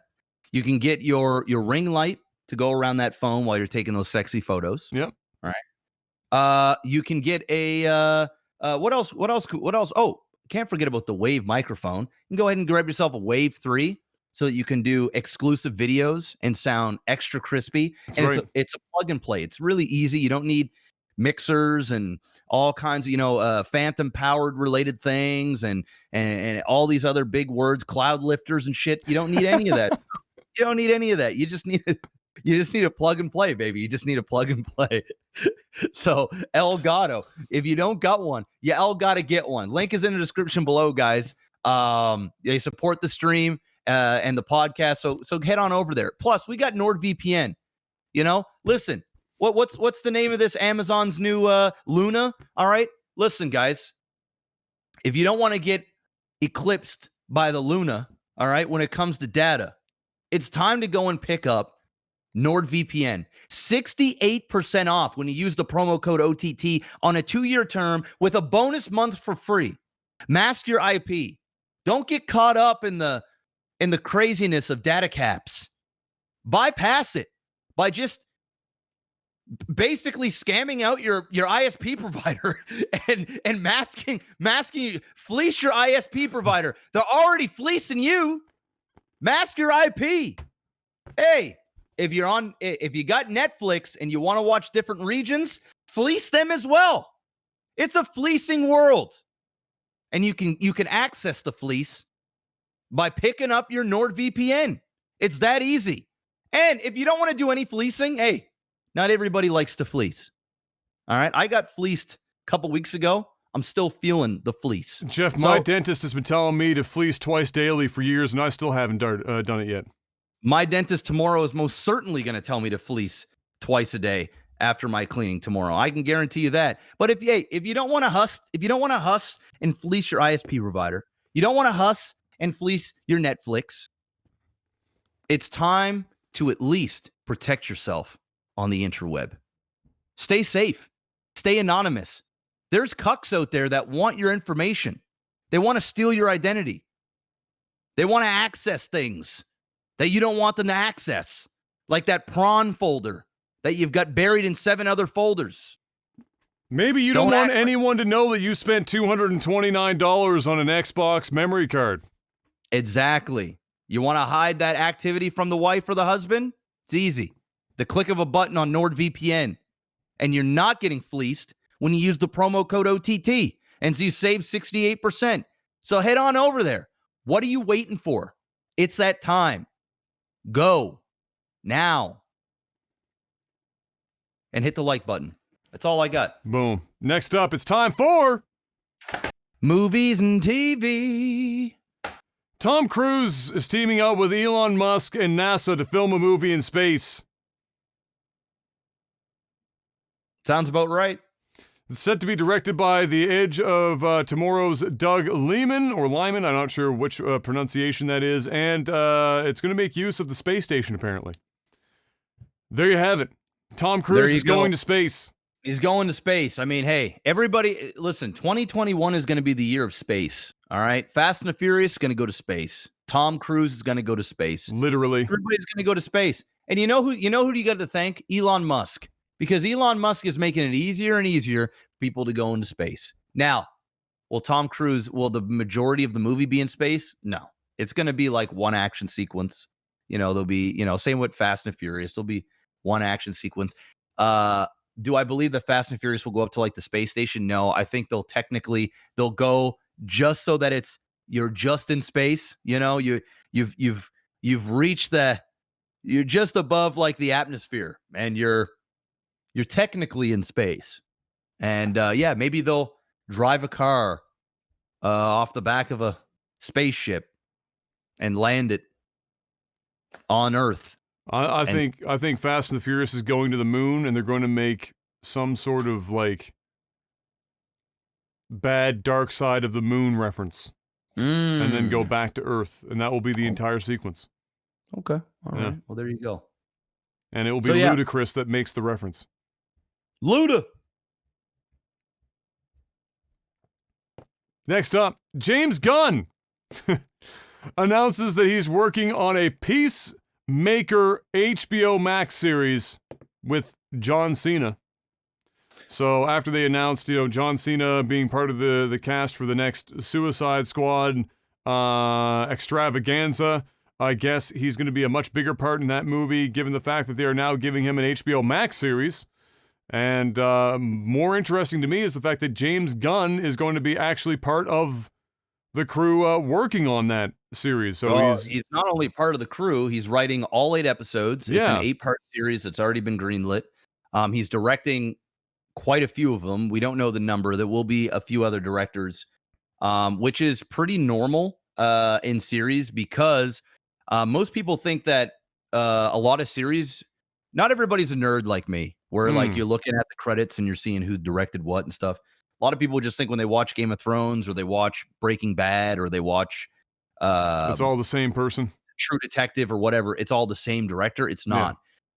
Usually have a director that directs more than some of the other ones. And the reason why they do that is because they got to keep production going all the time. And a lot of the time is a director, once they're done filming, it goes into post. And a lot of the times the director is also part of that post-production. So they're part of the editing. They might not edit, but they need to be part of that that process. They're prepping for the next episode. So if they did episode 2 and now they're doing 4, they're getting everything ready for 4, building sets, getting all the stuff. And really, it's just the actors and actresses that are basically cranking out, and the crew, like the cinematographers and the they're the ones that are there on a daily basis. But yeah, James Gunn doing big things here for the DC. We'll see where this goes. Obviously, he's going back for Guardians of the Galaxy, but he's working on both sides as of right now. And the only reason why he is because they decided to fire him over 10-year-old tweets and making jokes. And then they rehired him because they realized they need James Gunn. And then DC was like, hey, we don't hate you. We like what you did with Guardians. Can you please do that with Suicide Squad? And he said yes. And that's what he's doing. John Cena plays Peacemaker, which is one of the Suicide Squad. And this 8-episode series will be the origin story of that character. So we still don't know if the character dies in Suicide Squad or what, but it will be an origin of that specific character.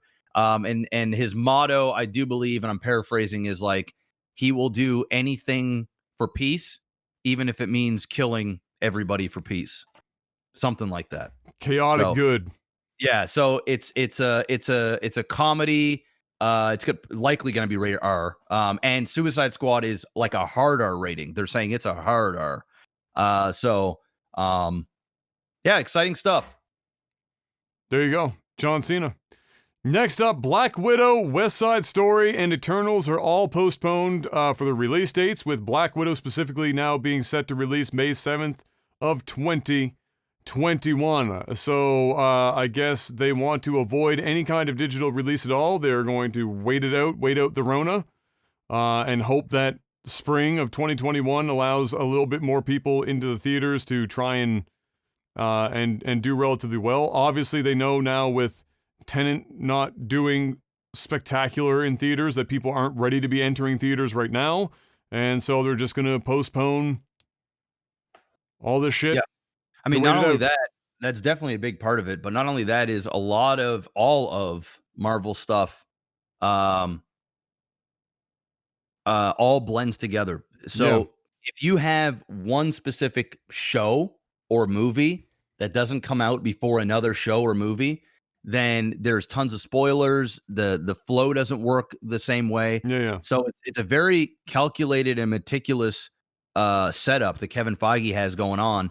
And the fact that, shows are being postponed, movies are being postponed, things are only going back into production, is fucking everything up. So we're not going to get anything Marvel, I think, until like March of next year or some shit. So it's gonna be a wait. But you know what?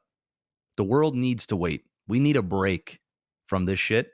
And I'm not happy about why it's taking a break, but I'm low key happy I'm not getting really any of the Marvel stuff for a while because I need a breather from it. Yeah. Well, you're getting one way or the other. And then last up, for reasons nobody can quite figure out because the last one didn't do too hot, but Yakuza is getting another movie.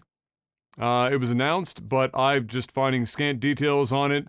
All I know is that they're looking for writers for the script currently, but they've announced that they want to do another Yakuza movie. So there you go. It did not transfer well to film last time. Maybe it will do better this time around, but we'll have to wait and see. Maybe it won't even get off the ground. They don't have a fucking writer yet, so we're gonna wait and see. Wait and see how that goes. And that's all we've got for that, unless you got something else you think of. I haven't got a chance to watch Devil All the Time yet, so I haven't got a chance to watch that to talk about it. And Em and I started watching Ratchet on Netflix 2 days ago, and I think we got through four episodes so far. Really well done show. I'm liking it. She's in the lead actress. Can't think of her name off the top of my head. She's in like every American Horror Story cast, kind of whatever. And she does this kind of role super well, as you might imagine, if you're in every fucking American Horror Story. And so she does it really well, and I've quite enjoyed it, and it's based on One Flew Over the Cuckoo's Nest, the book, and the character in it. And very well done. Very well shot. Like, you might like it from just from the like film perspective of it. It's very well shot. Interesting filter choice. It's definitely the opposite of everything you tend to see these days, where everything is kind of like muted or like gray brown or whatever. They've oversaturated everything in this almost. So it's like hyper realism in terms of the color palette in it, and a lot of the shots are super well done, more than you would have probably expected just from a Netflix show doing something like this. So yeah, I can recommend it for anyone who's into that kind of like I don't know what I would call it, maybe like it's like almost a thriller of sorts. Yeah, very well done. Definitely, I can recommend that one for sure. I haven't seen all of it yet, but up to where we are right now, very well done. And then hopefully I'll get Devil All the Time here in the next week or so. And yeah, I'm gonna try and sit down and watch that too. Yeah. And that's all, unless you've got something else. And if not, then we're on to the next segment, which is Tech Support. Patreon.com/LagTV is the place to go if you've got $10 or more to spend and you want to be able to ask us questions each and every week. I put up a post called Tech Support, and then you can send us in your questions, and we try to answer as many of them as we can each week. So let's get right into it. Let me see if we've got some voted up ones. Here we go. This is the most upvoted one this week. We got coming in from Will, who asks, you're buying a box of cereal just for yourself as a treat. What are you getting? Corn Pops. I would say Honey Nut Cheerios, and once in a million years, I will get a Corn Pops craving. So good. Once I'm done the box, I don't need any more Corn Pops for a really long time. But during that one box of Corn Pops, it's ecstasy. It's so good. It's so good. And you can eat them just without milk, nothing. You can just put your hand in the box. Yeah, me too. Put your hand in the box and just eat them bitches. And it is the most deliciously dry, flavorful puff that you'll ever put in your mouth? Bro, my grandmother, my dad's mother, used to make, at Christmas time, used to make trail mix. And in her trail mix, there wasn't chocolate or anything like that. And it was like kind of heavy on like garlic and stuff. It was a savory trail mix. And there was not really a bunch of dried fruit. It was mostly nuts and seeds and then of all things, the sweet thing was corn pops. We're in the trail mix. And then plain Cheerios were also in the trail mix. And for whatever reason, those corn pops, even though it had like the garlic and stuff from the trail mix on it, for whatever fucking reason, it worked so well, and they were my favorite thing. I would pick the fucking corn pops out of the trail mix and just eat those. And the way that I did it, was you put them in, pop them in, and you let them melt in your mouth, and you press them to the roof of your mouth, and then you'd get all the flavor from the trail mix and the corn pop all come out at the same time. And it was the fucking greatest shit ever. Nobody else did it because I don't think anyone would be crazy enough to put corn pops in trail mix. But fuck me. It was tasty. Kimmits asks, what movie scared you the most as a kid? Or, well, actually it says scarred. I don't know if Kimmits meant scared or scarred, but we'll go with either or. Which one got at you as a kid? Scarred me the most. I would say the one that scared me the most as a kid would have been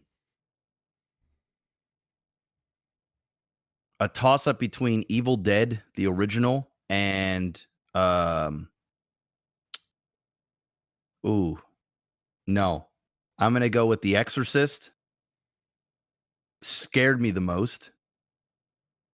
And I would say which one scarred me the most?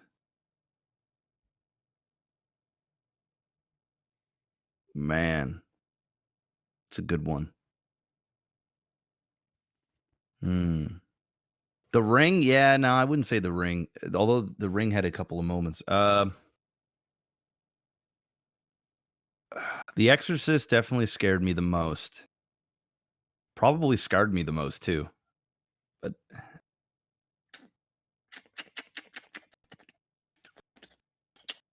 yeah, I'm gonna go. Yeah, I'll go with Exorcist. Blair Witch. I was gonna say the Blair Witch. I would say, yeah. You know what? I'm gonna go with the Blair Witch for scarred me the most. Because I'm not gonna lie, it is one of the only movies other than like Conjuring or weird haunted house movies that I thought about outside of physically watching it. And the reason why I say Blair Witch probably scarred me the most is because as a kid and even in my early teen years, spent a lot of time in the woods. In the woods at night. Yeah. And you watch Blair Witch, even though you know it's a movie, and at one point you knew it was fake because their whole thing was it was real. So I believed that for a little while until I was like, okay, it's just a movie. But even when I knew it was a movie, and even today, say if I were to go in the woods today and it's 3:00 in the morning and it's pitch black and I'm a grown-ass adult, I'm not going to be scared of the woods, but I'd be a liar if I said, you know, the experience of Blair Witch wouldn't play some kind of effect on me psychologically of being in the woods. So I would definitely say Blair Witch is definitely it for scarring. Scaring, Exorcist. That shit was scary as fuck as a kid. I would say, and probably just because it was one of the first horror films I watched in terms of like how young I was when I saw it originally, would have been Chucky. For scaring, because I think I saw Chucky when I was like 6. Yeah, that's a good one. And so at 6, Chucky will fuck you up. Yeah. And then, but by the time I was like 10 or so, which was like circa Blair Witch Project, movies didn't really scare me much anymore, and so scaring didn't really enter the equation. Like I remember watching The Exorcist with Crimp, and we were laughing until we cried watching The Exorcist, and I was like 9. So there was a window of time between like 6 and 9, 6 and 8, and Diz's place had a whole bunch of movies, and most of the movies he had on VHS were all either R-rated action or R-rated horror films. It's like the only two things they had in the house. And when I was like probably 7 or so, I don't even remember the full name of if it's the right name of the movie or not. But the one that scarred me for a short period of time, I think it was just called House. It wasn't like a super, I don't think it was like a super well-known movie. Was it House? I think it's House. Yeah. So like there was something about House that stayed with me for a long period of time. And now I can't even remember what it was. I think at some point there was like a few chase scenes in it or whatever that stuck with me for some reason, but it wasn't, it wasn't enough that I remember the exact scene, but I remember that one was like one that like I had trouble sleeping after watching, for example. But yeah, no, nothing else really scared me. I hit some weird point where I just didn't fucking care anymore. Like Blair Witch was whatever to me. Exorcist was whatever to me. Like all the usual ones, like The Ring, people were shitting themselves. I was like, this is the dumbest thing I've ever fucking seen. This is like, horror just didn't affect me anymore. I was never a fan of like gore porn. So like the Saw movies, I watched one and I was like, yeah, I'm good. I don't need to watch more Saw because it wasn't scary. It was just like, how much can I look at the screen and witness somebody being decapitated before it's just kind of like whatever. But yeah, I'd say those two were probably it. But it's one that nobody ever brings up, and I bet you like only a handful of people would even remember that fucking movie. But I think it was called House. I just looked it up and I'm pretty sure that's what it was.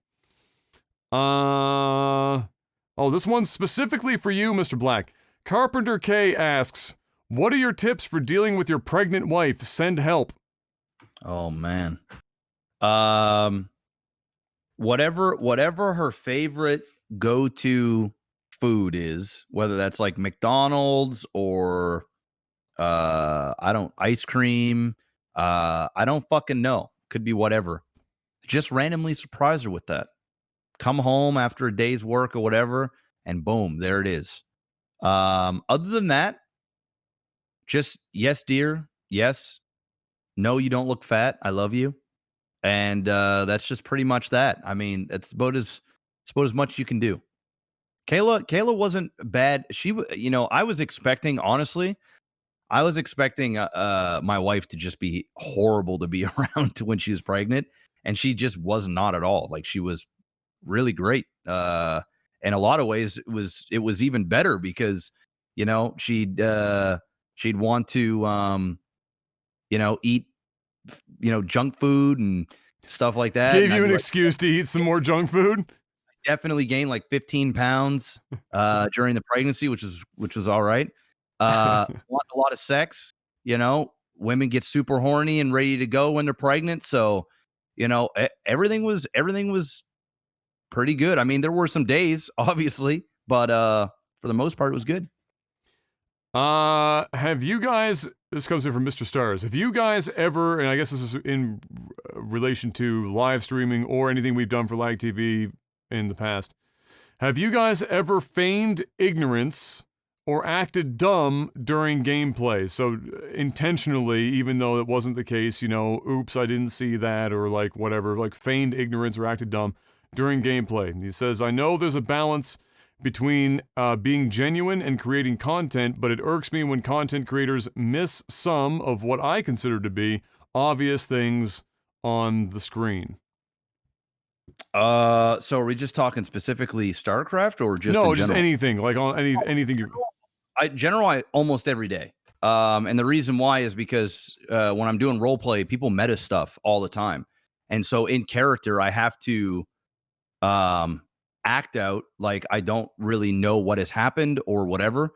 Sometimes I do a really good job at that, and then sometimes, people just, it just gets spoiled. So I've been having to do that more and more and more over the last year and a bit, simply because you can't act on meta and people just ruin things. So you just got to kind of, put more of a face on for the people that are inside the game, opposed to myself on my stream.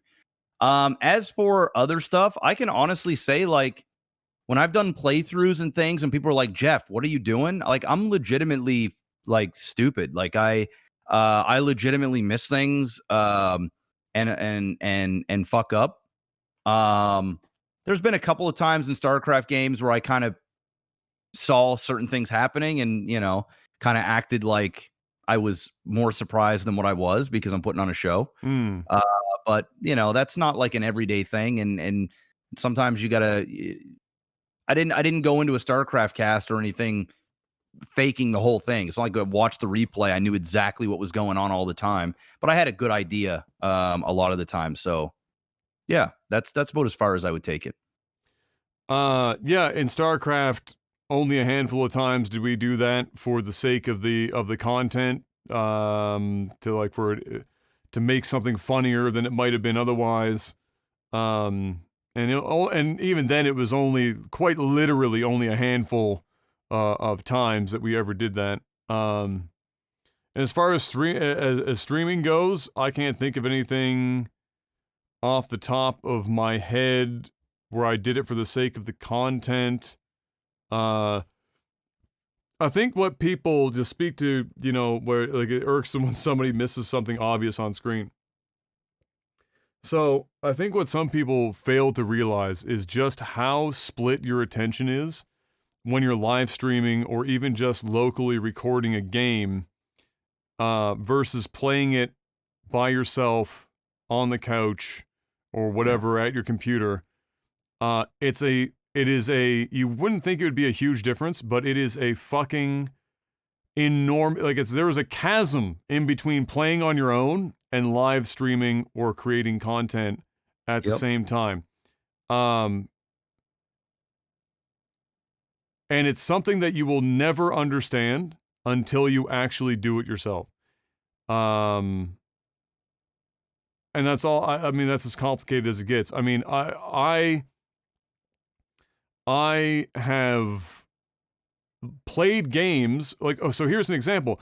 I have played and beaten games offline in my past, before I became a streamer, that I went back and played for content as a streamer years later, and struggle bust as a streamer where I didn't have any issues when I first played the game. Or I had more issues where I didn't necessarily the first time. And it could be for any number of reasons. If you have any amount of viewers, you are constantly looking to see the chat. You're interacting with people there. Subs, resubs, any tips, new followers coming in. You're trying to respond to that stuff. The simple thought that even a single person that you can't see the reaction of is watching you play a game is enough to fuck you right up. It's why sometimes people like underestimate professional athletes fucking up on the grand stage. If you go and you play a sport in front of an arena of 30,000 people, there is an innate amount of pressure involved there that isn't there without 30,000 people watching you. Yep. Playing a game, especially something that has puzzles or something like that, where as well people are going to be critically evaluating your ability to fucking do a puzzle in a video game while you're doing it, is enough to fucking break a person's mind, honest to fuck. I've played a lot of puzzle games on stream, and I don't do them as often as I would because people are so fucking ridiculous about the shit. If you don't see, like some people, if you don't see something that they consider obvious immediately, the speed in which they jump down your throat in chat is fucking incalculable. It's nuts. Well, not only that, it's you also have hundreds and in some cases thousands or tens of thousands of people watching. Somebody's going to figure it out before you. Before you. And then, everybody will just jump on, one person's going to say it, then everybody's going to say it. Not only that, it's just not as easy as what people think.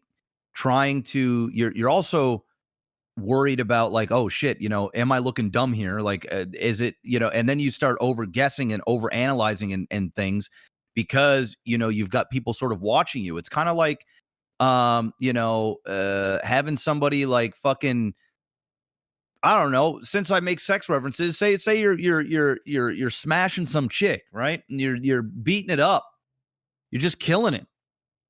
And then you take the same scenario, but now you know that there's a couple people peeking through voyeur style watching you and you know they're there. Well, in your mind, is my form right? Am I doing this right? Maybe, I don't like people watching me. Maybe you go limp.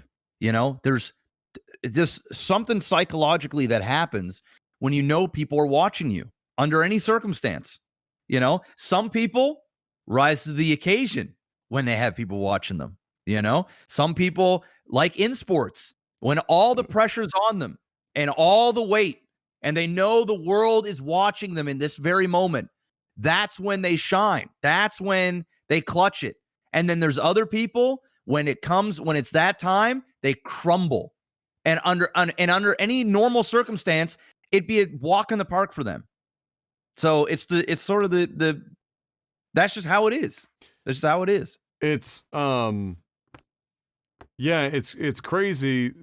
Even if I'm watching another streamer, like let's say play Warzone, and you're watching somebody play Warzone, and they somehow miss an enemy on screen, and I don't mean they miss with their gun. But I mean, they literally pan across the screen and they don't see an enemy, which happens frequently, and then they get killed. I will watch my own VODs of me playing, like, let's say Warzone, and that exact thing will happen. Where, or not even my own VODs, because then it can be like, I've already seen it, or I already know about it. But I watch other people, and it is impressive. When all you have to do is not play the game, but watch it, it's impressive how much more, because your brain has more fucking time to process what it's seeing, how much more you will notice, find detail, and be able to think about those things when you're not playing the game outright. And I think the last piece to it that I'd mention is that people really and truly look back when they've beaten a game by themselves in a fucking, they're like whatever, doing their own thing. Don't remember the times they've struggled in the game and they just went, I beat it, it's done, and they know the answers and now it's a problem. Yeah. It's a wild phenomenon. You just won't know what it's like until you've done it. And the worst thing that you can do, at least in my stream, is to start fucking backseating or pointing the shit out. Because at the end of the day as well, something that people don't understand is that everyone's brain fucking operates and problem solves differently.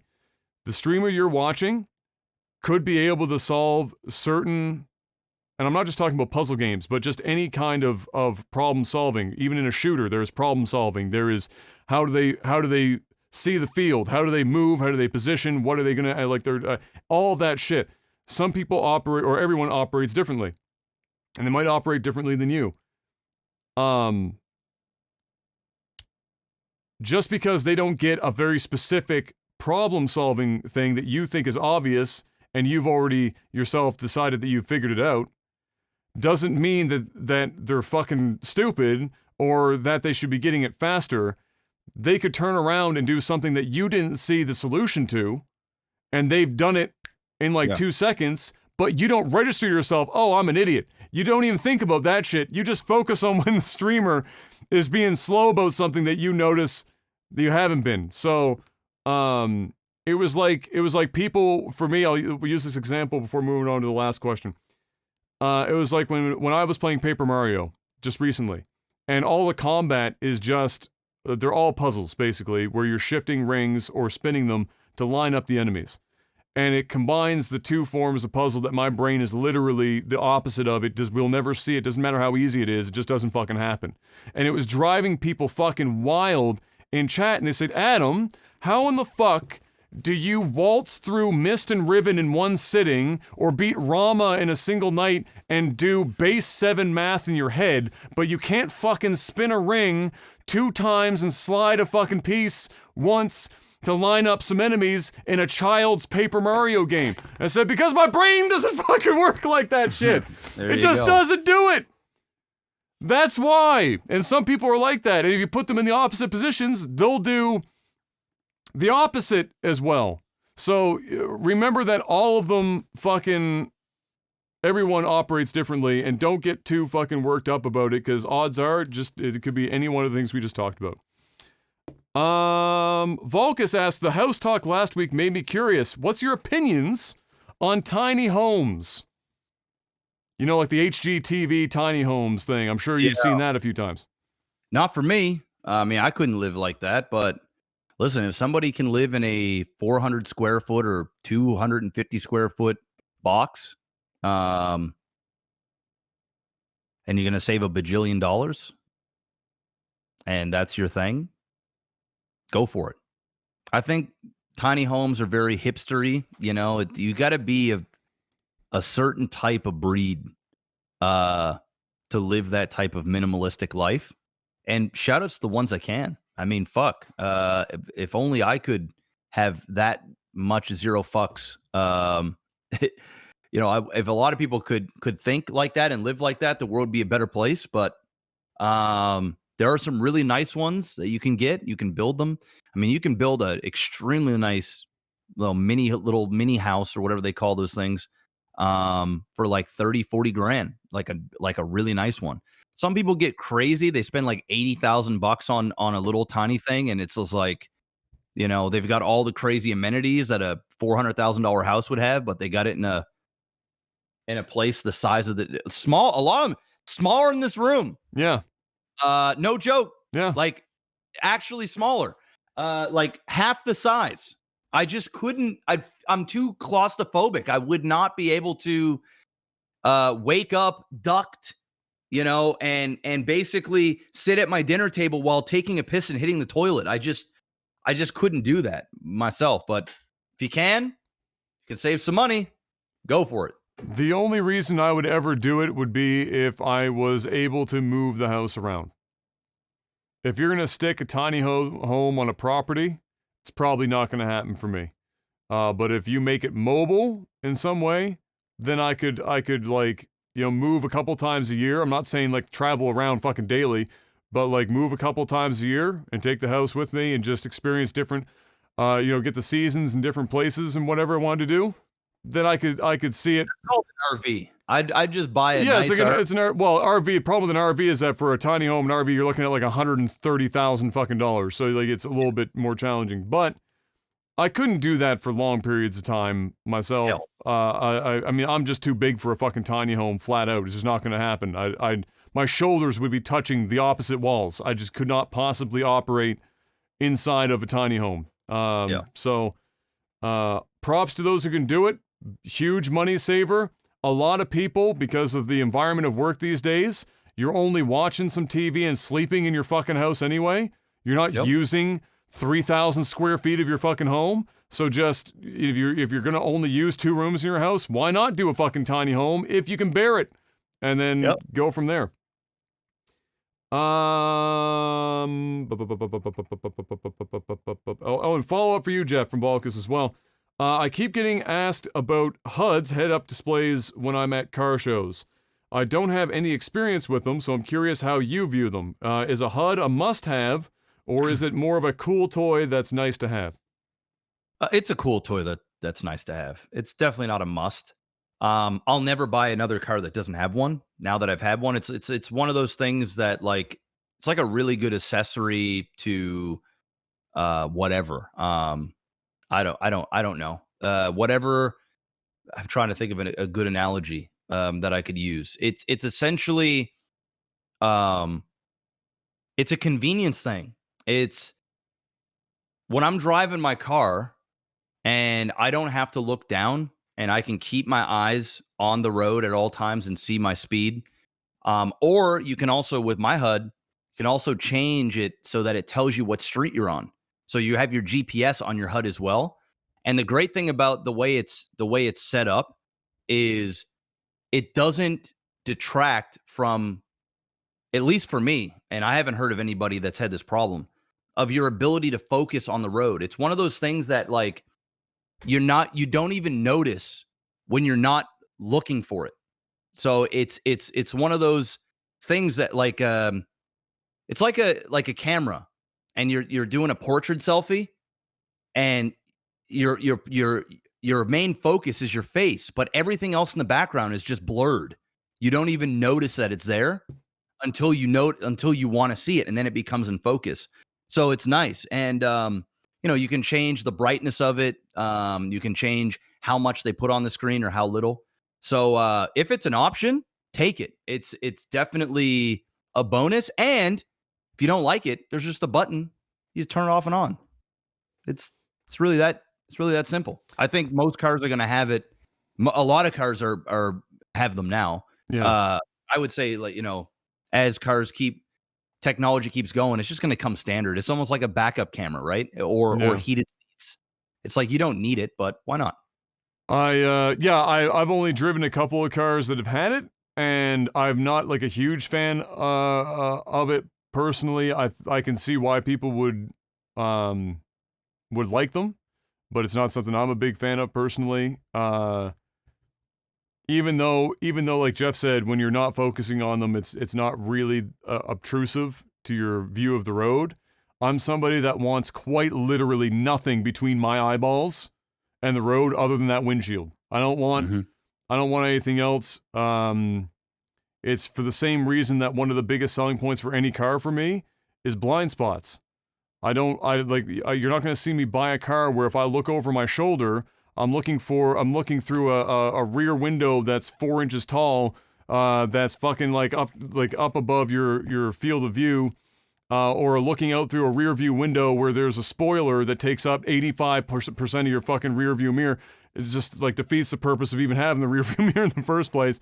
It's just I value vision over all else. So while it does have its uses for sure, in terms like Jeff said as well, with heads up using street names or doing GPS work and stuff like that, I think that's probably something I could see myself possibly wanting to use it for, because if I'm going to look at a GPS screen, it might as well be in a heads up display.